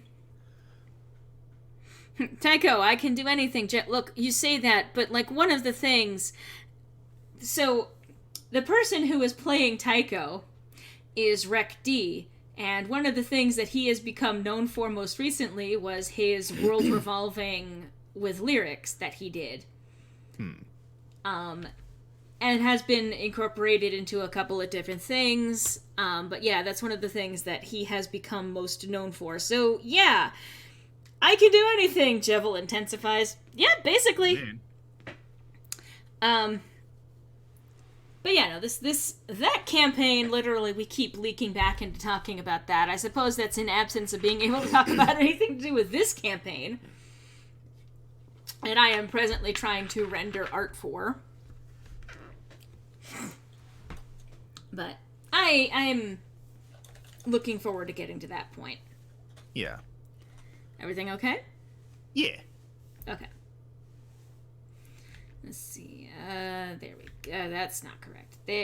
That's better, but yeah, there we go.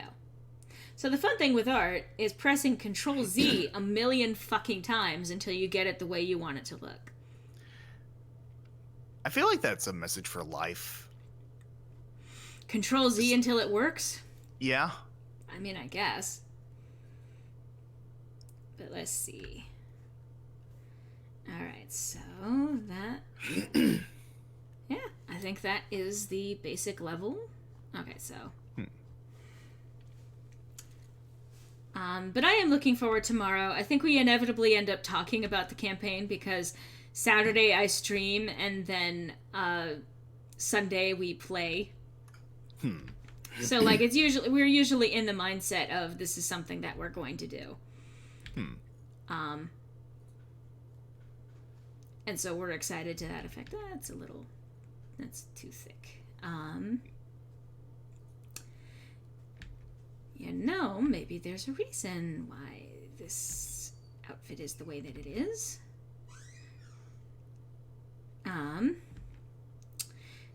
So yeah, we're basically super hype about leading into that. Yeah. And we usually end up inevitably talking about it because, again, hyperfixation time, right? Yeah, because, I mean, between the two of us alone, out of all the people involved in this campaign, there's a lot of shit being planned for our characters. Yeah. And I'm always fucking excited to... And I wish I could talk about it. That's the thing. Because, like, even with Lore, who I tell practically everything to, I have shit that I want to keep on the down low until it actually comes up because I want it to be a surprise for everyone. But... Understandable. Oh. Garrus. He's on top of the computer, and every time he does this, inevitably he either bumps the monitor or he straight up falls off. Ah. Yeah. What? What? Now he's looking over. What is the matter? What is it? What is it? What is it? What are you doing? What are you doing? Welcome to the life of having a cat. Poor Garrus. Hi, baby.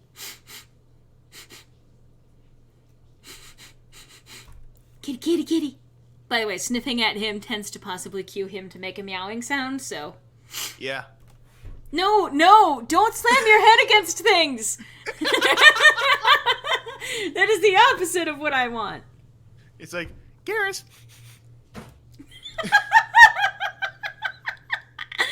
I wanted you to meow, not to give yourself a concussion. Alright, can you please quote yourself in the chats? Sure. I wanted you to meow, not give yourself a concussion. Baby boy! It's a baby boy!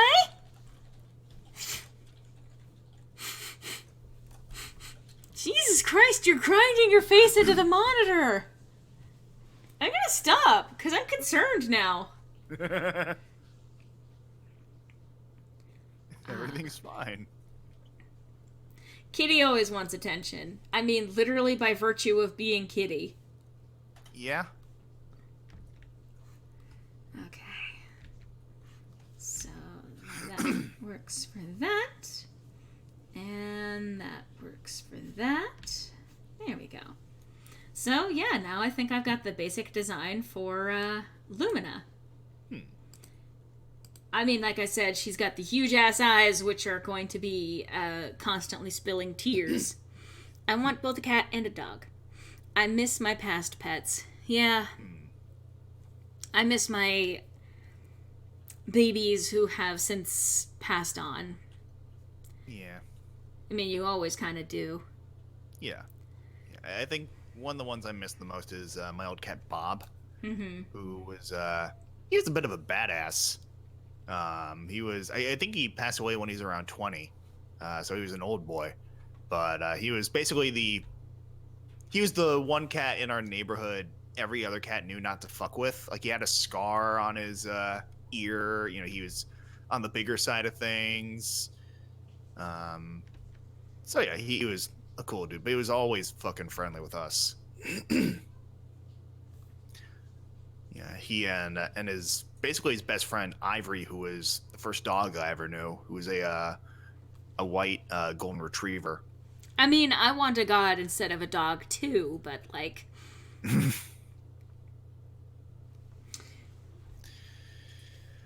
if you ask a cat, you do have a god, so. I mean, yeah, especially if you're Egyptian. Walk like an Egyptian.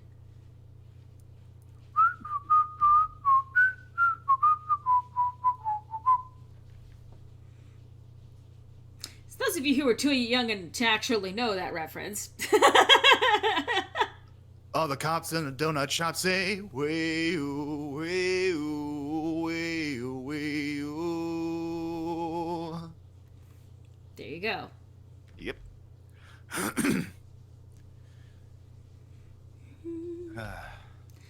God. I still love whenever someone ends up discovering, like, an older song. I know you do, too, because you only grew up on older songs. Pretty much, yeah, because both my parents are boomers, and I was pretty much raised on their, depiction of, like, classic rock and stuff. So it was a lot of the Police, a lot of Heart. So, were there any dog gods like cat ones? Like, there's Anubis. I mean, even just going from Bastet to Anubis, the head of a dog belonging to, That's a hard song to do for karaoke. Yeah, there's a lot of songs that are hard to do for karaoke. Like, for example, Satisfied from Hamilton. Yeah. If you're not someone, at the very least, if you're someone like me who can't rap for the life of them. You say that, but... I can't! I mean, Snowman begs to differ. No, she didn't rap. She sucked. She lost! She still did a good-ass job with that. And they agree. No. No, is what he's saying. No. But yeah, no, the Snowman rap was just kind of like, I had to practice a lot with that.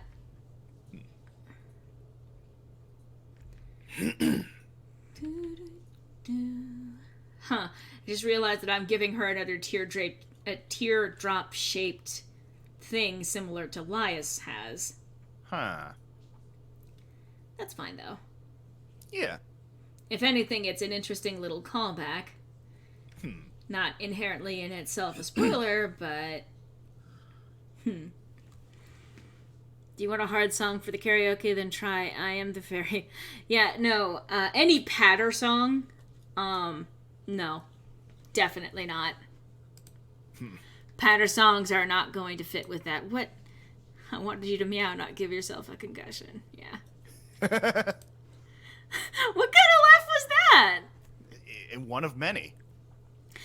I am the very model of a modern mutagen. I think my favorite variation of that was the Mass Effect one with Mordin. Mm. I am the very model of a modern of a Solarian whatever it is. See, Scientist, one of my scientist Solarian. There we go. I am the Yeah. very model of a scientist Solarian, etc.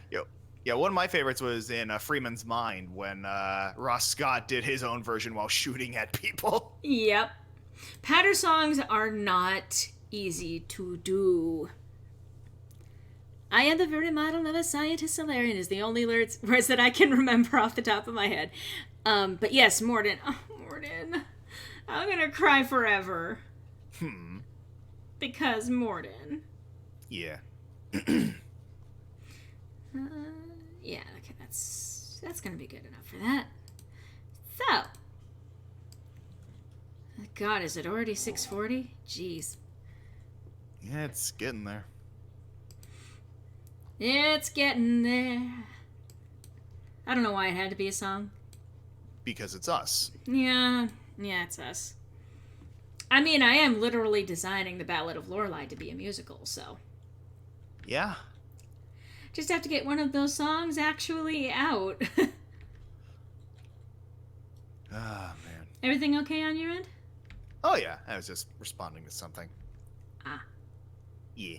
You respond to things. What loser responds to things? Who the fuck has a life? I mean, come on. Come on. Get Anyway. in. All right, well, let's not make We references both, to that. Yeah, let's both dip our way out of that dark place. Yeah. I actually, so that webcomic that I've been showing you, like, bits and pieces of, and I was like, it's just them, referring to Lorelei and the Logician. I've gotten pretty far in it and just ended up passing by a reference to Family Guy, in which the guy makes nonsensical references to things and then kind of says, or that time when I got hit by a truck, and it shows him dying. And I get the sneaking suspicion that the creator of that comic does not like Family Guy. I mean, more power to him. Her. Oh, so, well, I meant M as in them. Oh, okay. Yeah. It sounded like you said him, but yeah. No, I apologize. Social interaction? What kind of weirdo does that? Despite the critics, Mass Effect 3 is my favorite chapter. I mean, I agree. I like Mass Effect 3. Mass Effect 2 is pretty good. Mass Effect 1 works for what it set off, but Mass Effect 3 is still among my favorites. I tried Nightwish, but the version of the song was awful. Like, it not only sounded awful, but the timing on it was way too fast, yeah. Social interaction, well, we're all supposed to be practicing social distancing right now, so, I mean, like, you know, if you're not able to do that, then you're just ahead of the game. I mean,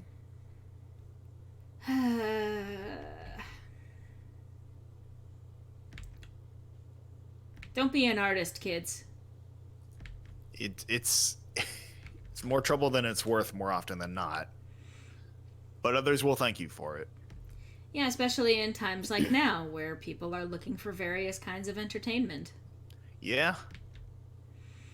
I think I saw a post, and I've even reblogged it, but to the effect of, remember that when society started kind of falling apart, that in times of crisis, as you're sitting there watching Netflix, as you're scanning YouTube, as you're playing games, the thing that got you through this crisis were artists. Don't devalue the work of artists. Just in general, it's important to remember that they do play an essential part of what keeps us sane during times of crisis. I wish with all of the social distancing that more people would be online, like Discord. All the servers I'm in are pretty dead. I mean, mine is usually fairly active. I mean, I know that the Patreon one I need to be a little bit more active in, but, like, I've been pretty happy with the degree of social interaction that happens there on a pretty daily basis. I've seen servers that are far more dead, so Yeah. that's not exactly a ringing endorsement. Like, well, it's not as dead as other servers I've seen.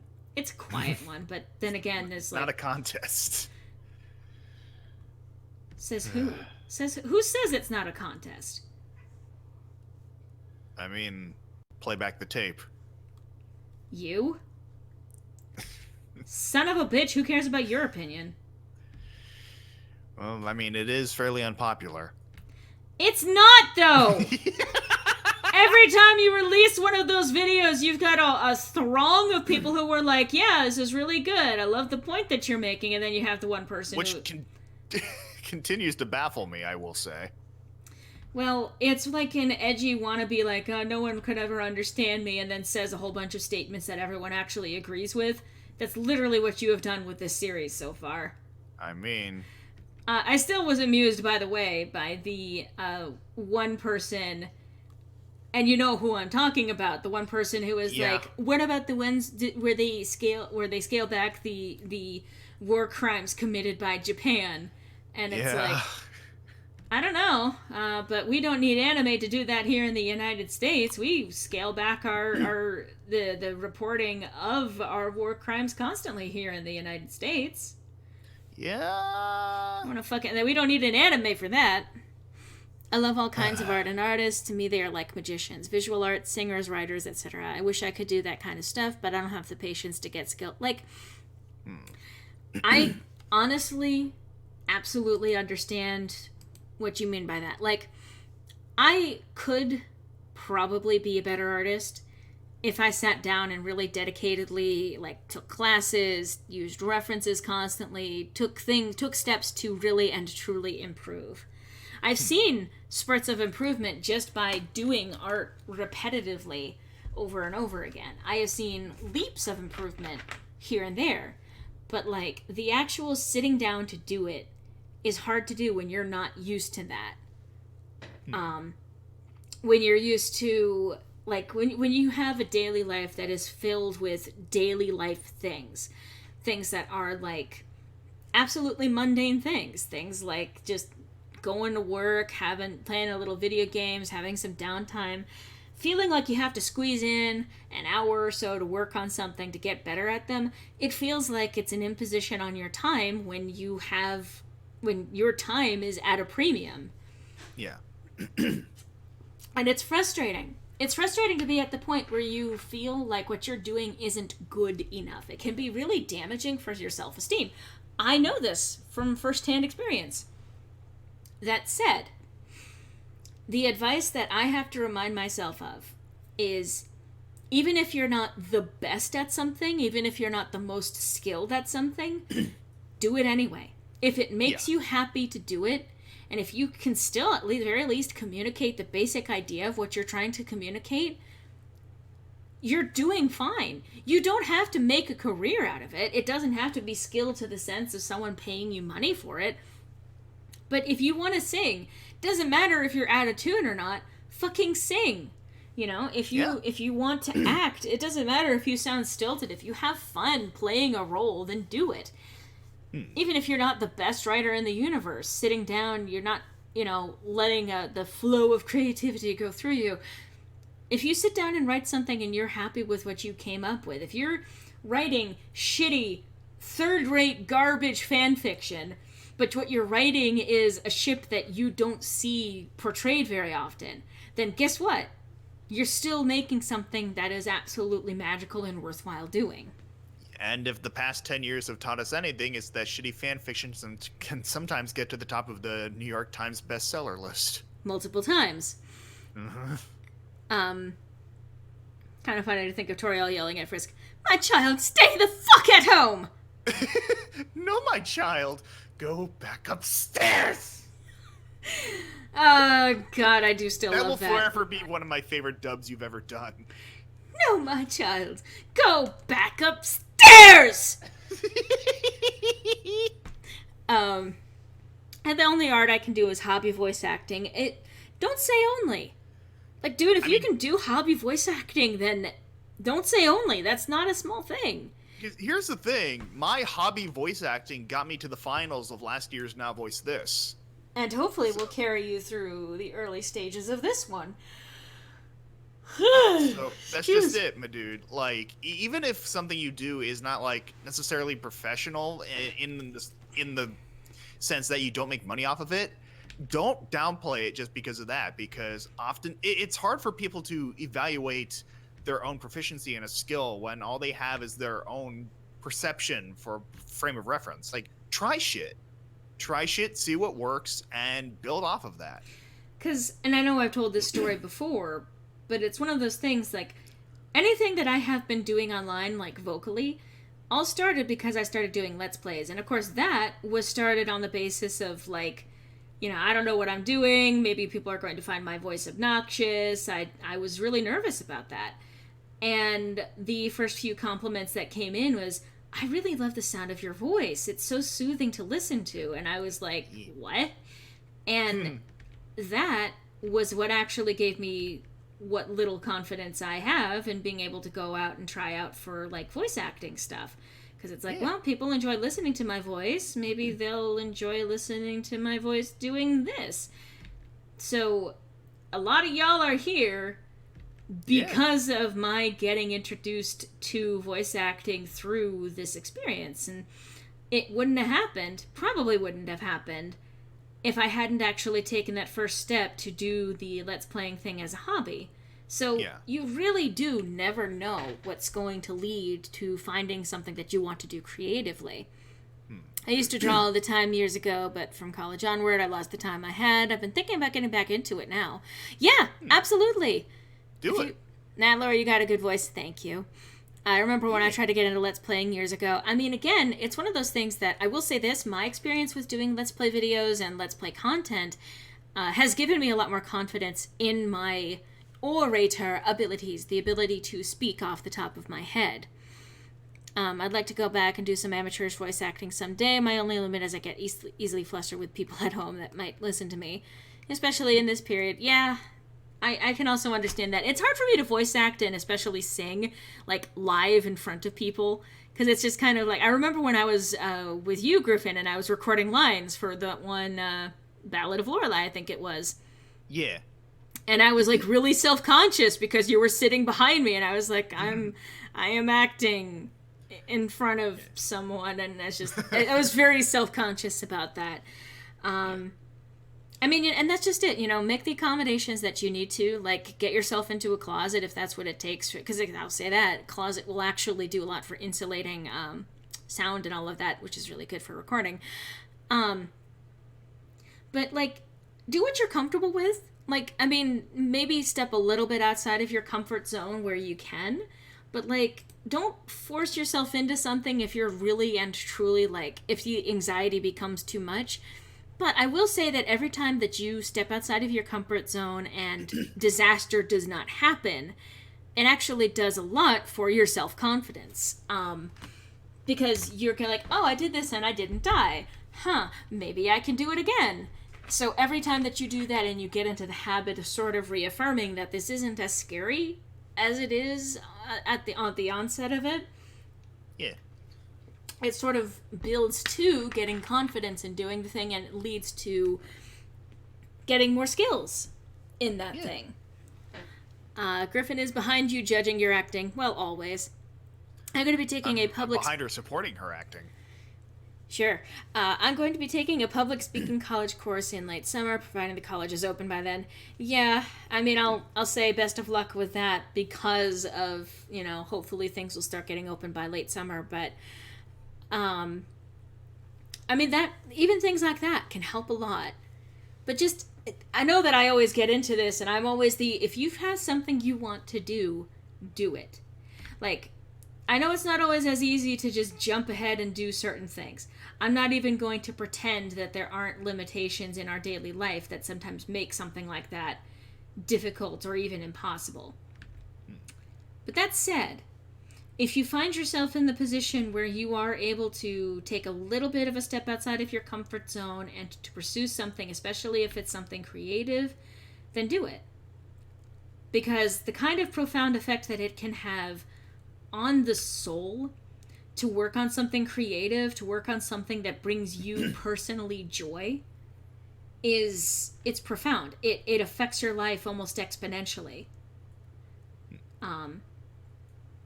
And the more joy you find in life, like, the easier life's hardships are to actually deal with.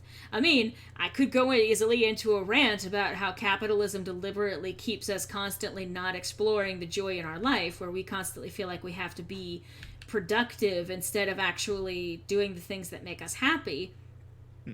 And because of that, we don't take the time to actually tend to our souls, which leaves us feeling joyless and like we are tethered exclusively to things like being productive and doing things along those lines that serve people other than ourselves but neglect our actual personal joy. And it only becomes this sort of cycle of you don't find any joy in things, and so you get yourself stuck into a pattern of not enjoying things. And then thinking that you can't enjoy things unless you're doing it in a way that is productive or beneficial to someone else. Yeah, I mean, the thing is with computer science, you got to be able to talk to people because you're always going to have the IT job where someone's like, the screen's not turning on. Do you have it plugged in? What do you mean plugged in? I've got the computer plugged in. Why should I have to plug in the screen? It's the computer that's the important part. I'm going to need you to plug in your monitor. But I will say, and here's the other thing, I do that and I'm immediately reminded of customer service. Working customer service is one of the things that gave me the biggest boost of confidence in myself, because if I can handle someone literally screaming in my face about how wrong and stupid I am, and to be able to smile and say, I'm really sorry about that. Let's see what we can do to solve this so that you're taken care of. And instead of like breaking down crying, which can still happen, but if I can do that, then being able to speak publicly on the internet doesn't even fucking compare. Like, no offense, but y'all ain't out here screaming in my face about how I have existed the incorrect way. So, but working customer service, like, I don't want to wish that fate on anyone, because that's actually a terrible thing to have to endure. I mean, that's robot work as far as I'm concerned. Yeah? We all need money for food. See, okay, you say that, but imagine if the people actually seized the means of production. You know what that means? It means that we take the means of production, we take the machines that actually grind up the food or that actually process the food, and we simply redistribute the food to the masses without there being a middleman who owns that stuff. We just distribute it to people as they need it. Imagine if we had the control over all of the goods that we actually have and they are distributed as needed, instead of having to pay someone to handle it for us and to decide whether or not we're allowed to have it, as long as we have enough currency, as long as we have enough capital in order to purchase it. Yeah, imagine basic income. Imagine if we didn't have to worry and stress about those things that could easily be taken care of by machines. Things that can easily be taken care of by something else, instead of putting humans through arduous labor that actually literally, physically, and spiritually breaks us down. Yeah. So we deserve to live in a society where we don't have to do these things in order just to survive. Imagine if we lived in a society where we could choose the things that help us to thrive. Because and I'm even going to say this, all of the people who were like, well, if you don't have to have a job, you wouldn't work a job. I'm like, okay, these same people being holed up in their houses for more than a few days are going nuts without something to do. Do you really think that if people have all of their basic needs taken care of, that they're not going to go out and find a way to be productive? Yeah. It's food. We should have control over that. I'm glad I don't work in customer service department while I do work cards, and I'm the first and last thing customers see. I don't have to deal with their whining about prices, which is good. I was a cashier, so I definitely had to listen to people being like, "Oh no, that's not how that's supposed to cost," etc., etc., etc. Yeah. But yeah, you'd think that we are advanced enough as a society, we produce enough food to feed the world like 10 times over. I don't know the exact statistic on that, but that's not much of an exaggeration. It's just that we also throw out so much food because it doesn't get purchased with capital. And so, because they don't want to actually give that food away to people who could use it, who otherwise can't afford their food, they throw it out. And not only do they throw it out, but then they put spikes around their dumpsters so that people who might go dumpster diving in order to afford basic needs also can't get at it. They can't get something for free because God knows that someone who has to dive into a fucking dumpster in order to get their basic needs met are doing that just to fucking freeload, right? God forbid we make sure that there isn't any wasted production. But, you know. it's for me, it's really simple, but we have all been raised into this ingrained idea that that's just how it works and that we've always been this way when we haven't. It's really been only since the advent of things like feudalism and then later capitalism, which is basically just modern day feudalism, that we kind of divorced ourselves from actually supporting one another as a community and going far more into supporting those who have the ability to garner enough capital for themselves.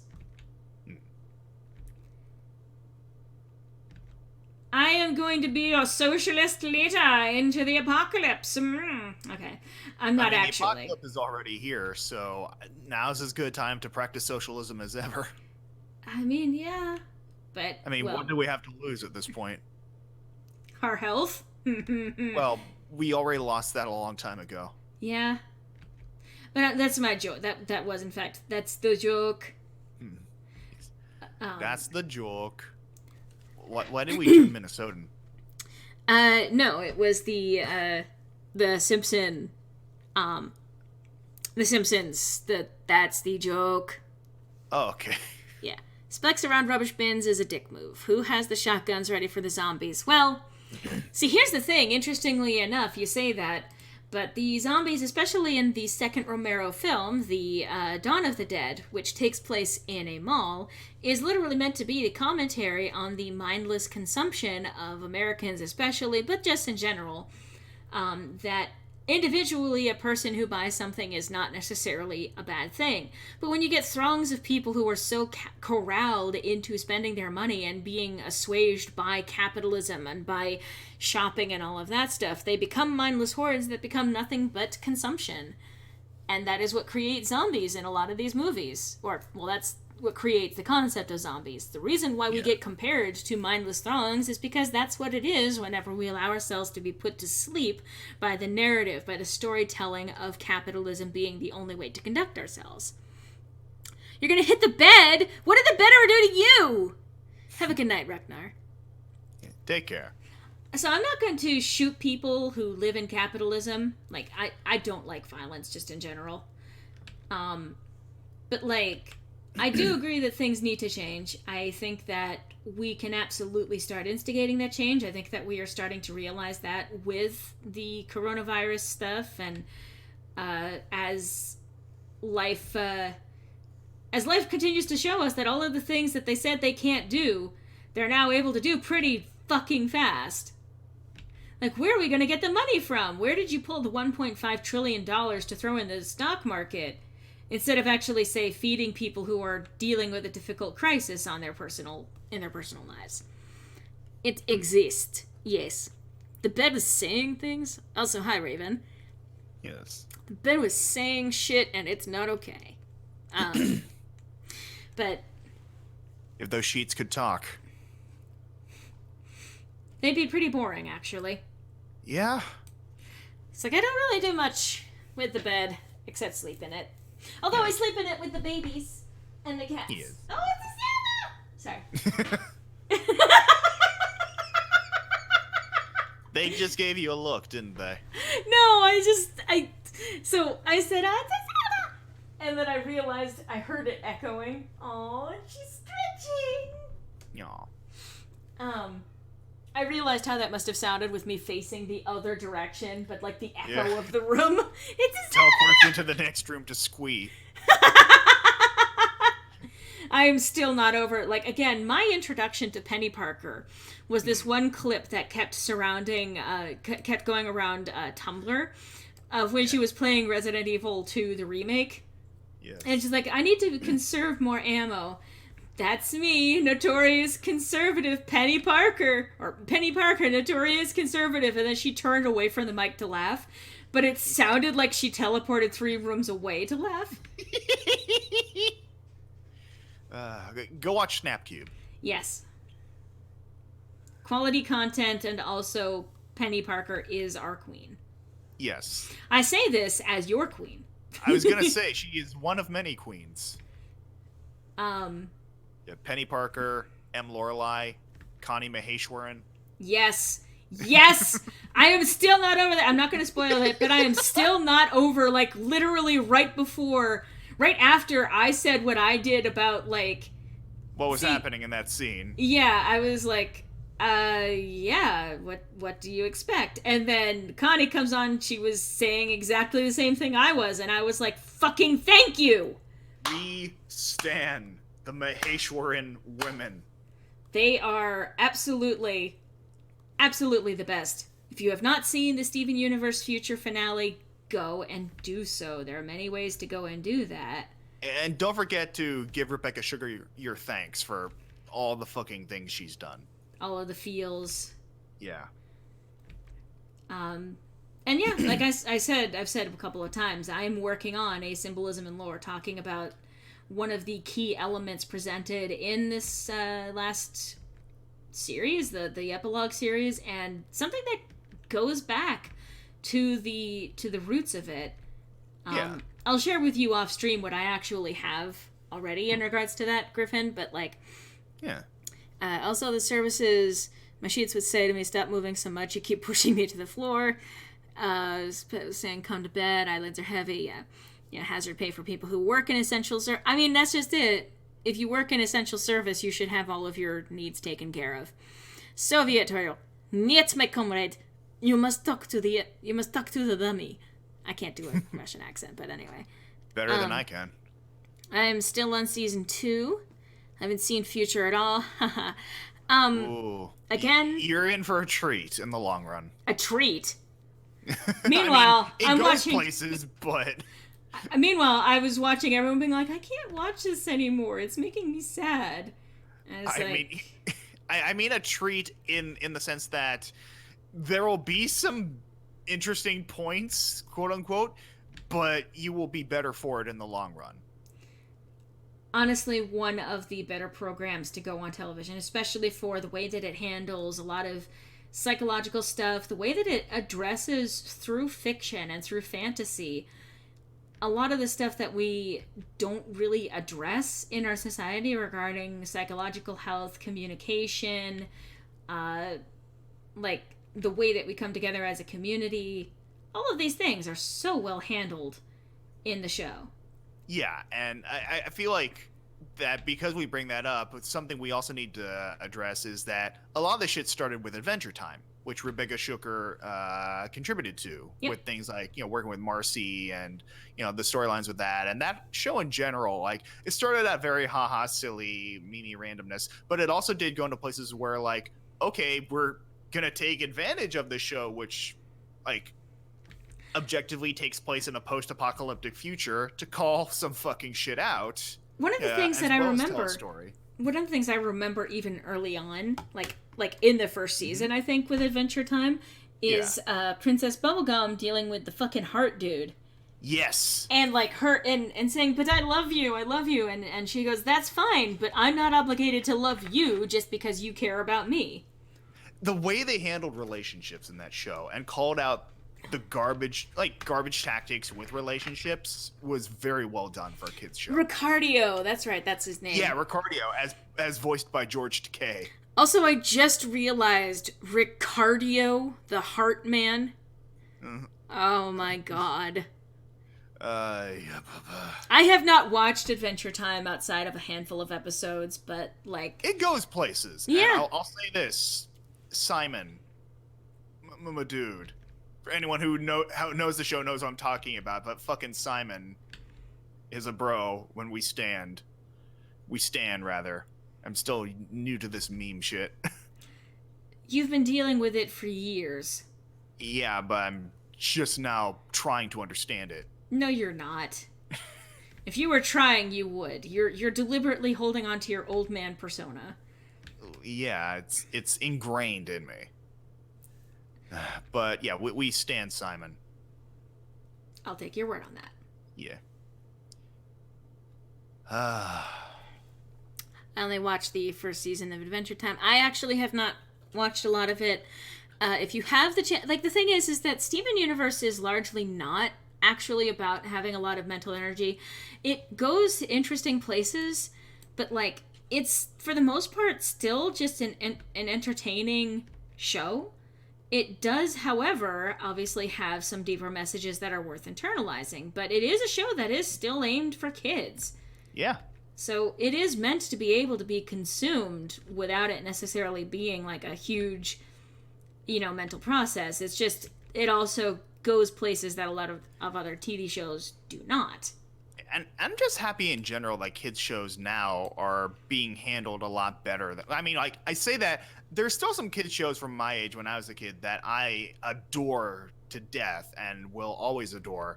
But on the whole, I feel like kids shows now are being handled by people who are from our generation, who want to tell stories and also address things that were not really highlighted in kids programming when we were kids. We're now making the shows that we wanted to see when we were kids. Yeah, exactly. And there's so much fucking amazing content being put out there now.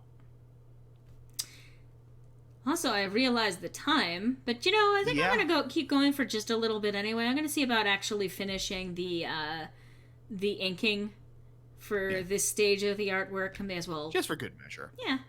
Besides which, I'm enjoying the conversation to an extent. Oh, yeah, as am I. Gumball's Amazing Adventure is meant for children, but I've seen some fucked up shit on there. I mean, yeah. Oh, yeah. Yeah. Like, again, I can't say I've ever really dedicated myself to watching that show either, but from what I have seen, there's also a lot of call out on there that is well deserved. I still think one of my favorite moments in cartoons that I haven't watched is that one with the fucking mermaid angel where she's like talking with this character. I think it's like Chowder or something like that. I honestly don't remember. I have no idea because they're all kind of interchangeable to me because I am an old. But like basically at some point there's this mermaid angel who is like thanking the main character and hold on to your dreams or something along those lines, some kind of generic thing. And oh God, I don't even remember it. All I remember is like the sudden close up of her face as she answered, like, don't you have to die or something along those lines, and she just answers, yes, or like in this deep demonic voice. God, I mean that even reminds me of a fucking episode of Adventure Time, honestly, where there was they were playing along with the concept of angels, but it was actually a harpy or something. And there's something. I mean, there again. A lot of interesting shows that played with expectations and just took uncomfortable routes aesthetically, but on the whole were fairly interesting. Like, one that comes to mind is fucking The Amazing Misadventures of Flapjack, which... That might have been actually what I was thinking of. Yeah, I think that was it. And it was like almost exclusively a lot of those uncomfortable Ren and Stimpy close-up shots with like the painted cells. Yeah. That's where a lot of the aesthetic humor came from with that show in particular. Like I hate John Kay as a person. Oh, he's a garbage human being, but he made some amazing shit. And that's one of those, when we say separate the art from the artist, we don't mean continue to pay that person who's actually a horrific abuser, but like appreciate what creativity they may have injected into the world and appreciate the creativity that has come as a result of that creativity. Yeah, like I'll always adore Ren and Stimpy. It's a big part of what shaped my aesthetic sense of, like, my sense of humor with, cartoons and stuff like that, and Ed, Edd n Eddy and Rocko's Modern Life. God, and Invader Zim and things like that. Ed, and Eddy. That is just one of those things, like, that's always going to be its own fucking phenomenon. Like, I don't think we're ever going to see anything like that again. Agreed. It was its own aesthetic unto itself. Like the sound design for it, which you take a lot of inspiration from, I abused the hell out of my Ed and Eddie sound effects pack. Yeah. Um, but, and just like, the fact that they intentionally kept it to the eternal summer vacation, which they Yeah. tried to change for like the last season, which didn't work, and well, um, but still, it's one of those shows that just it hits in the right spot for kids, I think. Oh yeah. Because it's very true to the experience of living in a neighborhood cul-de-sac and having these kids that you don't like, but they're the only ones that you have in the area that you can play with, so you sort of just put up with it even if you absolutely hate them. And then they turn out to be weird little shits, and it's just like, okay. Uh, Um, so and good. I that's absolutely valid. Like, for example, Endgame. Like, when you're saying, I find it hard to separate the art from the artist. If I find an artist to be a bad person, I find myself not liking the song, book, picture. Yeah, absolutely. That's fair. I struggle with, for example, enjoying Harry Potter as much as I did, Yeah.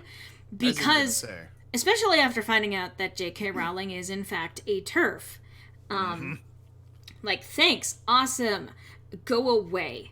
And I wish that we could rescue Harry Potter from her, but we can't really fully divorce it from her. She did create that series, but it's still... And there are elements of what she believes as a person that kind of leak into the books. And I love how... And just side note, I love how she's like, yeah, don't use fat as a shorthand for evil. And I'm like, looks at her evil characters. Yeah. Like, the one that isn't is fucking Voldemort. But, like, we've got Professor Umbridge, we've got the family, the Dursleys, that Harry was living with. Yeah. And I think of also things like Woody Allen. I will never like a Woody Allen thing. Ever. Yeah. Because not only do I find the man reprehensible, but the humor was just not ever something that appealed to me in the first place. But knowing that, in fact, he is a terrible person. Yeah. A TERF. TERF. Yeah, trans trans-exclusionary exclusionary radical feminist. Yeah. Yeah. And basically the idea is that they don't believe that you can be trans and actually a woman. And fuck that shit. They're the ones who are the most likely to be clutching their pearls at the idea of a trans woman using a restroom that they share with them. They are the ones who have propagated the idea that trans women are just men trying to use a female restroom. And that is toxic bullshit behavior that has led to a lot of, like, not just legislation, but, like, having people go into the women's restroom to pull out what they perceive to be a trans woman. Because, again, it's like, just let them do their fucking business. Seriously. Anyway, those are those people. Those are the sorts of people that those are the trans exclusionary radfems. And it's literally, they're not actually feminists. What they are is specifically the feminists who want to basically co-opt the same structure of societal power that has already existed in place for their own purposes. Basically, they were never really part of the feminist movement. Yeah, the feminist movement or the LGBT plus group. They were, even in the early days, like, early members of the LGBT group, were like, yeah, they're not really part of us. They're just they're fringe people, and they're doing a lot of damage, and, you know, just all sorts of stuff like that. Like, now that I think back to it, like, one example that comes to mind, because, like, a show that both Loreley and I adore to death is Anne with an E. And there's a group of women in that show called the Women for, like, Progressive Rights or something like that. But turns out they weren't all that progressive. Yeah. So I qualify them as TERFs. Well, let's be careful about throwing around the term like that. They're effectively, the TERF, it refers to a very specific thing. True, but there's also a fair share of homophobes, and I guess there wouldn't be transphobes in that, so. I was going to say, let's point. make sure that it's like the okay boomer thing keeps getting applied to anyone who's just saying something that people don't want to hear. And it's like, yeah, I mean, I know it's a meme, but, like, there's a specific meaning to this, so let's try to be careful about that. But anyway, long story short, I can separate certain things from the... So, like, John Kay, terrible person, but Ren and Stimpy ended up inspiring a whole bunch of other creators, and those are the artistic works that I can still appreciate, even with its references back to Ren and Stimpy. Ren and Stimpy in itself is a mixed bag for me, because I think it was a brilliant fucking show, but it also makes me uncomfortable to watch as an adult. That's fair. That is perfectly fair, and I think, like, because I think other shows, like, kind of... It's hard for me to say whether or not Richard Horvitz took anything away from John Kay in that regard when it came to Invader Zim, because his was an entirely different brand of let's make people uncomfortable with this kids show, but yeah. But yeah, no, it's hard. It's hard to be in a position where you enjoy the work of the creator, but not necessarily what the creator themselves does. And the separation of creator and creation is one of those, take it on a case-by-case basis. Like, if I know that there's a creator that is, say, guilty of certain crimes that I'm not going to explicitly list by name, then that stuff probably shows up in the work that they've made. So I think of, like, Woody Allen as an example. Those kinds of behaviors and the things that he will advocate as his characters or as the characters in those movies is incredibly uncomfortable. And it continues to seed the idea that these ideas that he thinks are perfectly okay, they're just part of his worldview, so that shit leaks out into the creation. Yeah. But the cases of separating the art from the artist are cases where the thing in itself ends up becoming such, like, a cultural landmark that it ends up being like that, the thing that inspires other things. Something that becomes important and influential. So, as I was like, I mean, this treads into somewhat dangerous territory, kind of. But, like, for example, there was someone who was uncomfortable with the whole Vic Mignogna situation as it was developing. Yeah. Who was like, but I was at a speech with this person, and what he said was really important to me. And I was like, well, no one can take away the value of that speech. But that also doesn't take away that what he did was wrong. Yeah. It's just what it inspired for you is the important thing to take away. Yeah.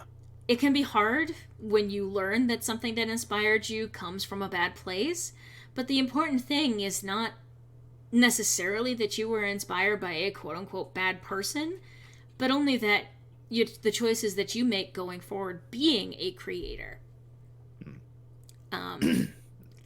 So it's a frustrating situation, and it's complicated, and it's not black or white. There are all sorts of shades of gray and all other hues that are mixed into it, and there's not really a single template answer that can ever be given for how to deal with these situations.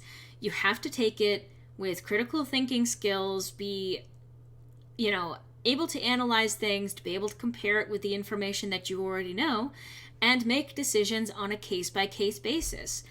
Decide things that are right for you, and if it turns out to be quote-unquote incorrect or wrong, then at the very least you still are making that decision on an individual basis instead of simply going by some sort of hard and fast rule, because a hard and fast rule only works when you have the full context for something.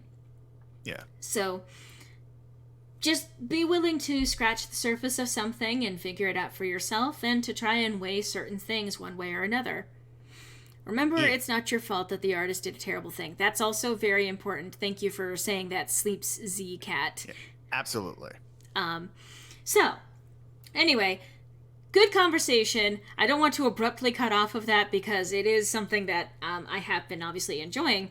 However, it is now 23 minutes past our usual closeout time. I have finished the line art for the Goddess Lumina, and I'm going to probably be working... I mean, you will eventually see the full color version of this thing, one way or another, when I start running my campaign on my channel. When I start actually running a D&D campaign. I know I pretty much always close out these videos, these streams, by saying, hey, if you like the stuff that I do... especially right now, because I think I said earlier that I'm running into some tight financial situations because of, on top of Zelda having some health complications, I had some health complications this last month, so a lot of what money I had saved went into medical complications and having to try and fix a lot of those. But if you want to support it, either through these streams, I mean, even just being here, even just watching my videos, liking, subscribing, all of that standard stuff helps. Obviously, my Patreon is usually linked in every last one of the videos that goes up on either this channel or Sirenia Studios. That support, even just $1 a month, goes a very long way to helping me out. Now, all of that obligatory stuff aside, I also want to say again, as always, I appreciate you guys for coming out here and chatting with me this entire time. This is another excellent conversation. I love chatting with you guys because it's interesting insights, and a lot of you come from very different sort of backgrounds, and so it's nice to see, where people are coming from and their perspectives and their experiences. Even if we're kind of in agreement here, it's still nice to hear from folks and to get an interesting conversation on the subject. Excuse me while I choke and die, apparently. I'm actually fine, by the way. So if you're an artist, be a good person. It saves many people a lot of trouble. Yeah. And the thing is, I'm even going to say, in terms of distinguishing good and bad artists, you can have someone who is largely a good person, but they do one thing that genuinely hurts someone, and they can otherwise still be a good person. But it's impossible to be good for everyone. All you can do is try to make informed decisions about what is kind and empathetic to the people around you. Sometimes you're going to make a mistake. Sometimes you're going to hurt someone. That's kind of inevitable, but don't embrace hurting people. That's the other part of it. Don't be like, well, what are you going to do? You can't help but hurt people. Try not to do that, but inevitably it's going to happen anyway. And there are people who can otherwise be excellent people and excellent creators who have hurt some individuals along the way. And sometimes you'll have someone who is largely a complete and utter dickhole who occasionally does good things for other people as well. And that doesn't negate the good things that they do for people, but it's one of those, you make the decision at that point whether or not you want to continue supporting them. Anyway, all y'all are lovely people. I love chatting and doing stuff and hanging out with y'all. I need to be more consistent about doing that. I will eventually get back to Dragon Age Origins, I promise. And I'm hoping to get this D&D campaign off the ground relatively soon, but I have no idea when. But you guys are wonderful, and I hope I will get to see you sometime next week. And hopefully I will have another new video for Sirenia Studios by that point. But in the meantime, you guys take care of yourselves, and I will see you next week. Oh, and also thank you, Griffin, by the way, for joining. My pleasure. And I will see you next week, because fuck you for this next week. I'm not talking at you tomorrow when we're playing D&D. Just fuck that. I'll just ignore you. Anyway, but yes, all of you take care, and I will hopefully see you guys next week. Have a good one, everyone. Bye-bye. Wash your fucking hands. Literally as I was about to click stop streaming. But yes, wash your fucking hands. Bye.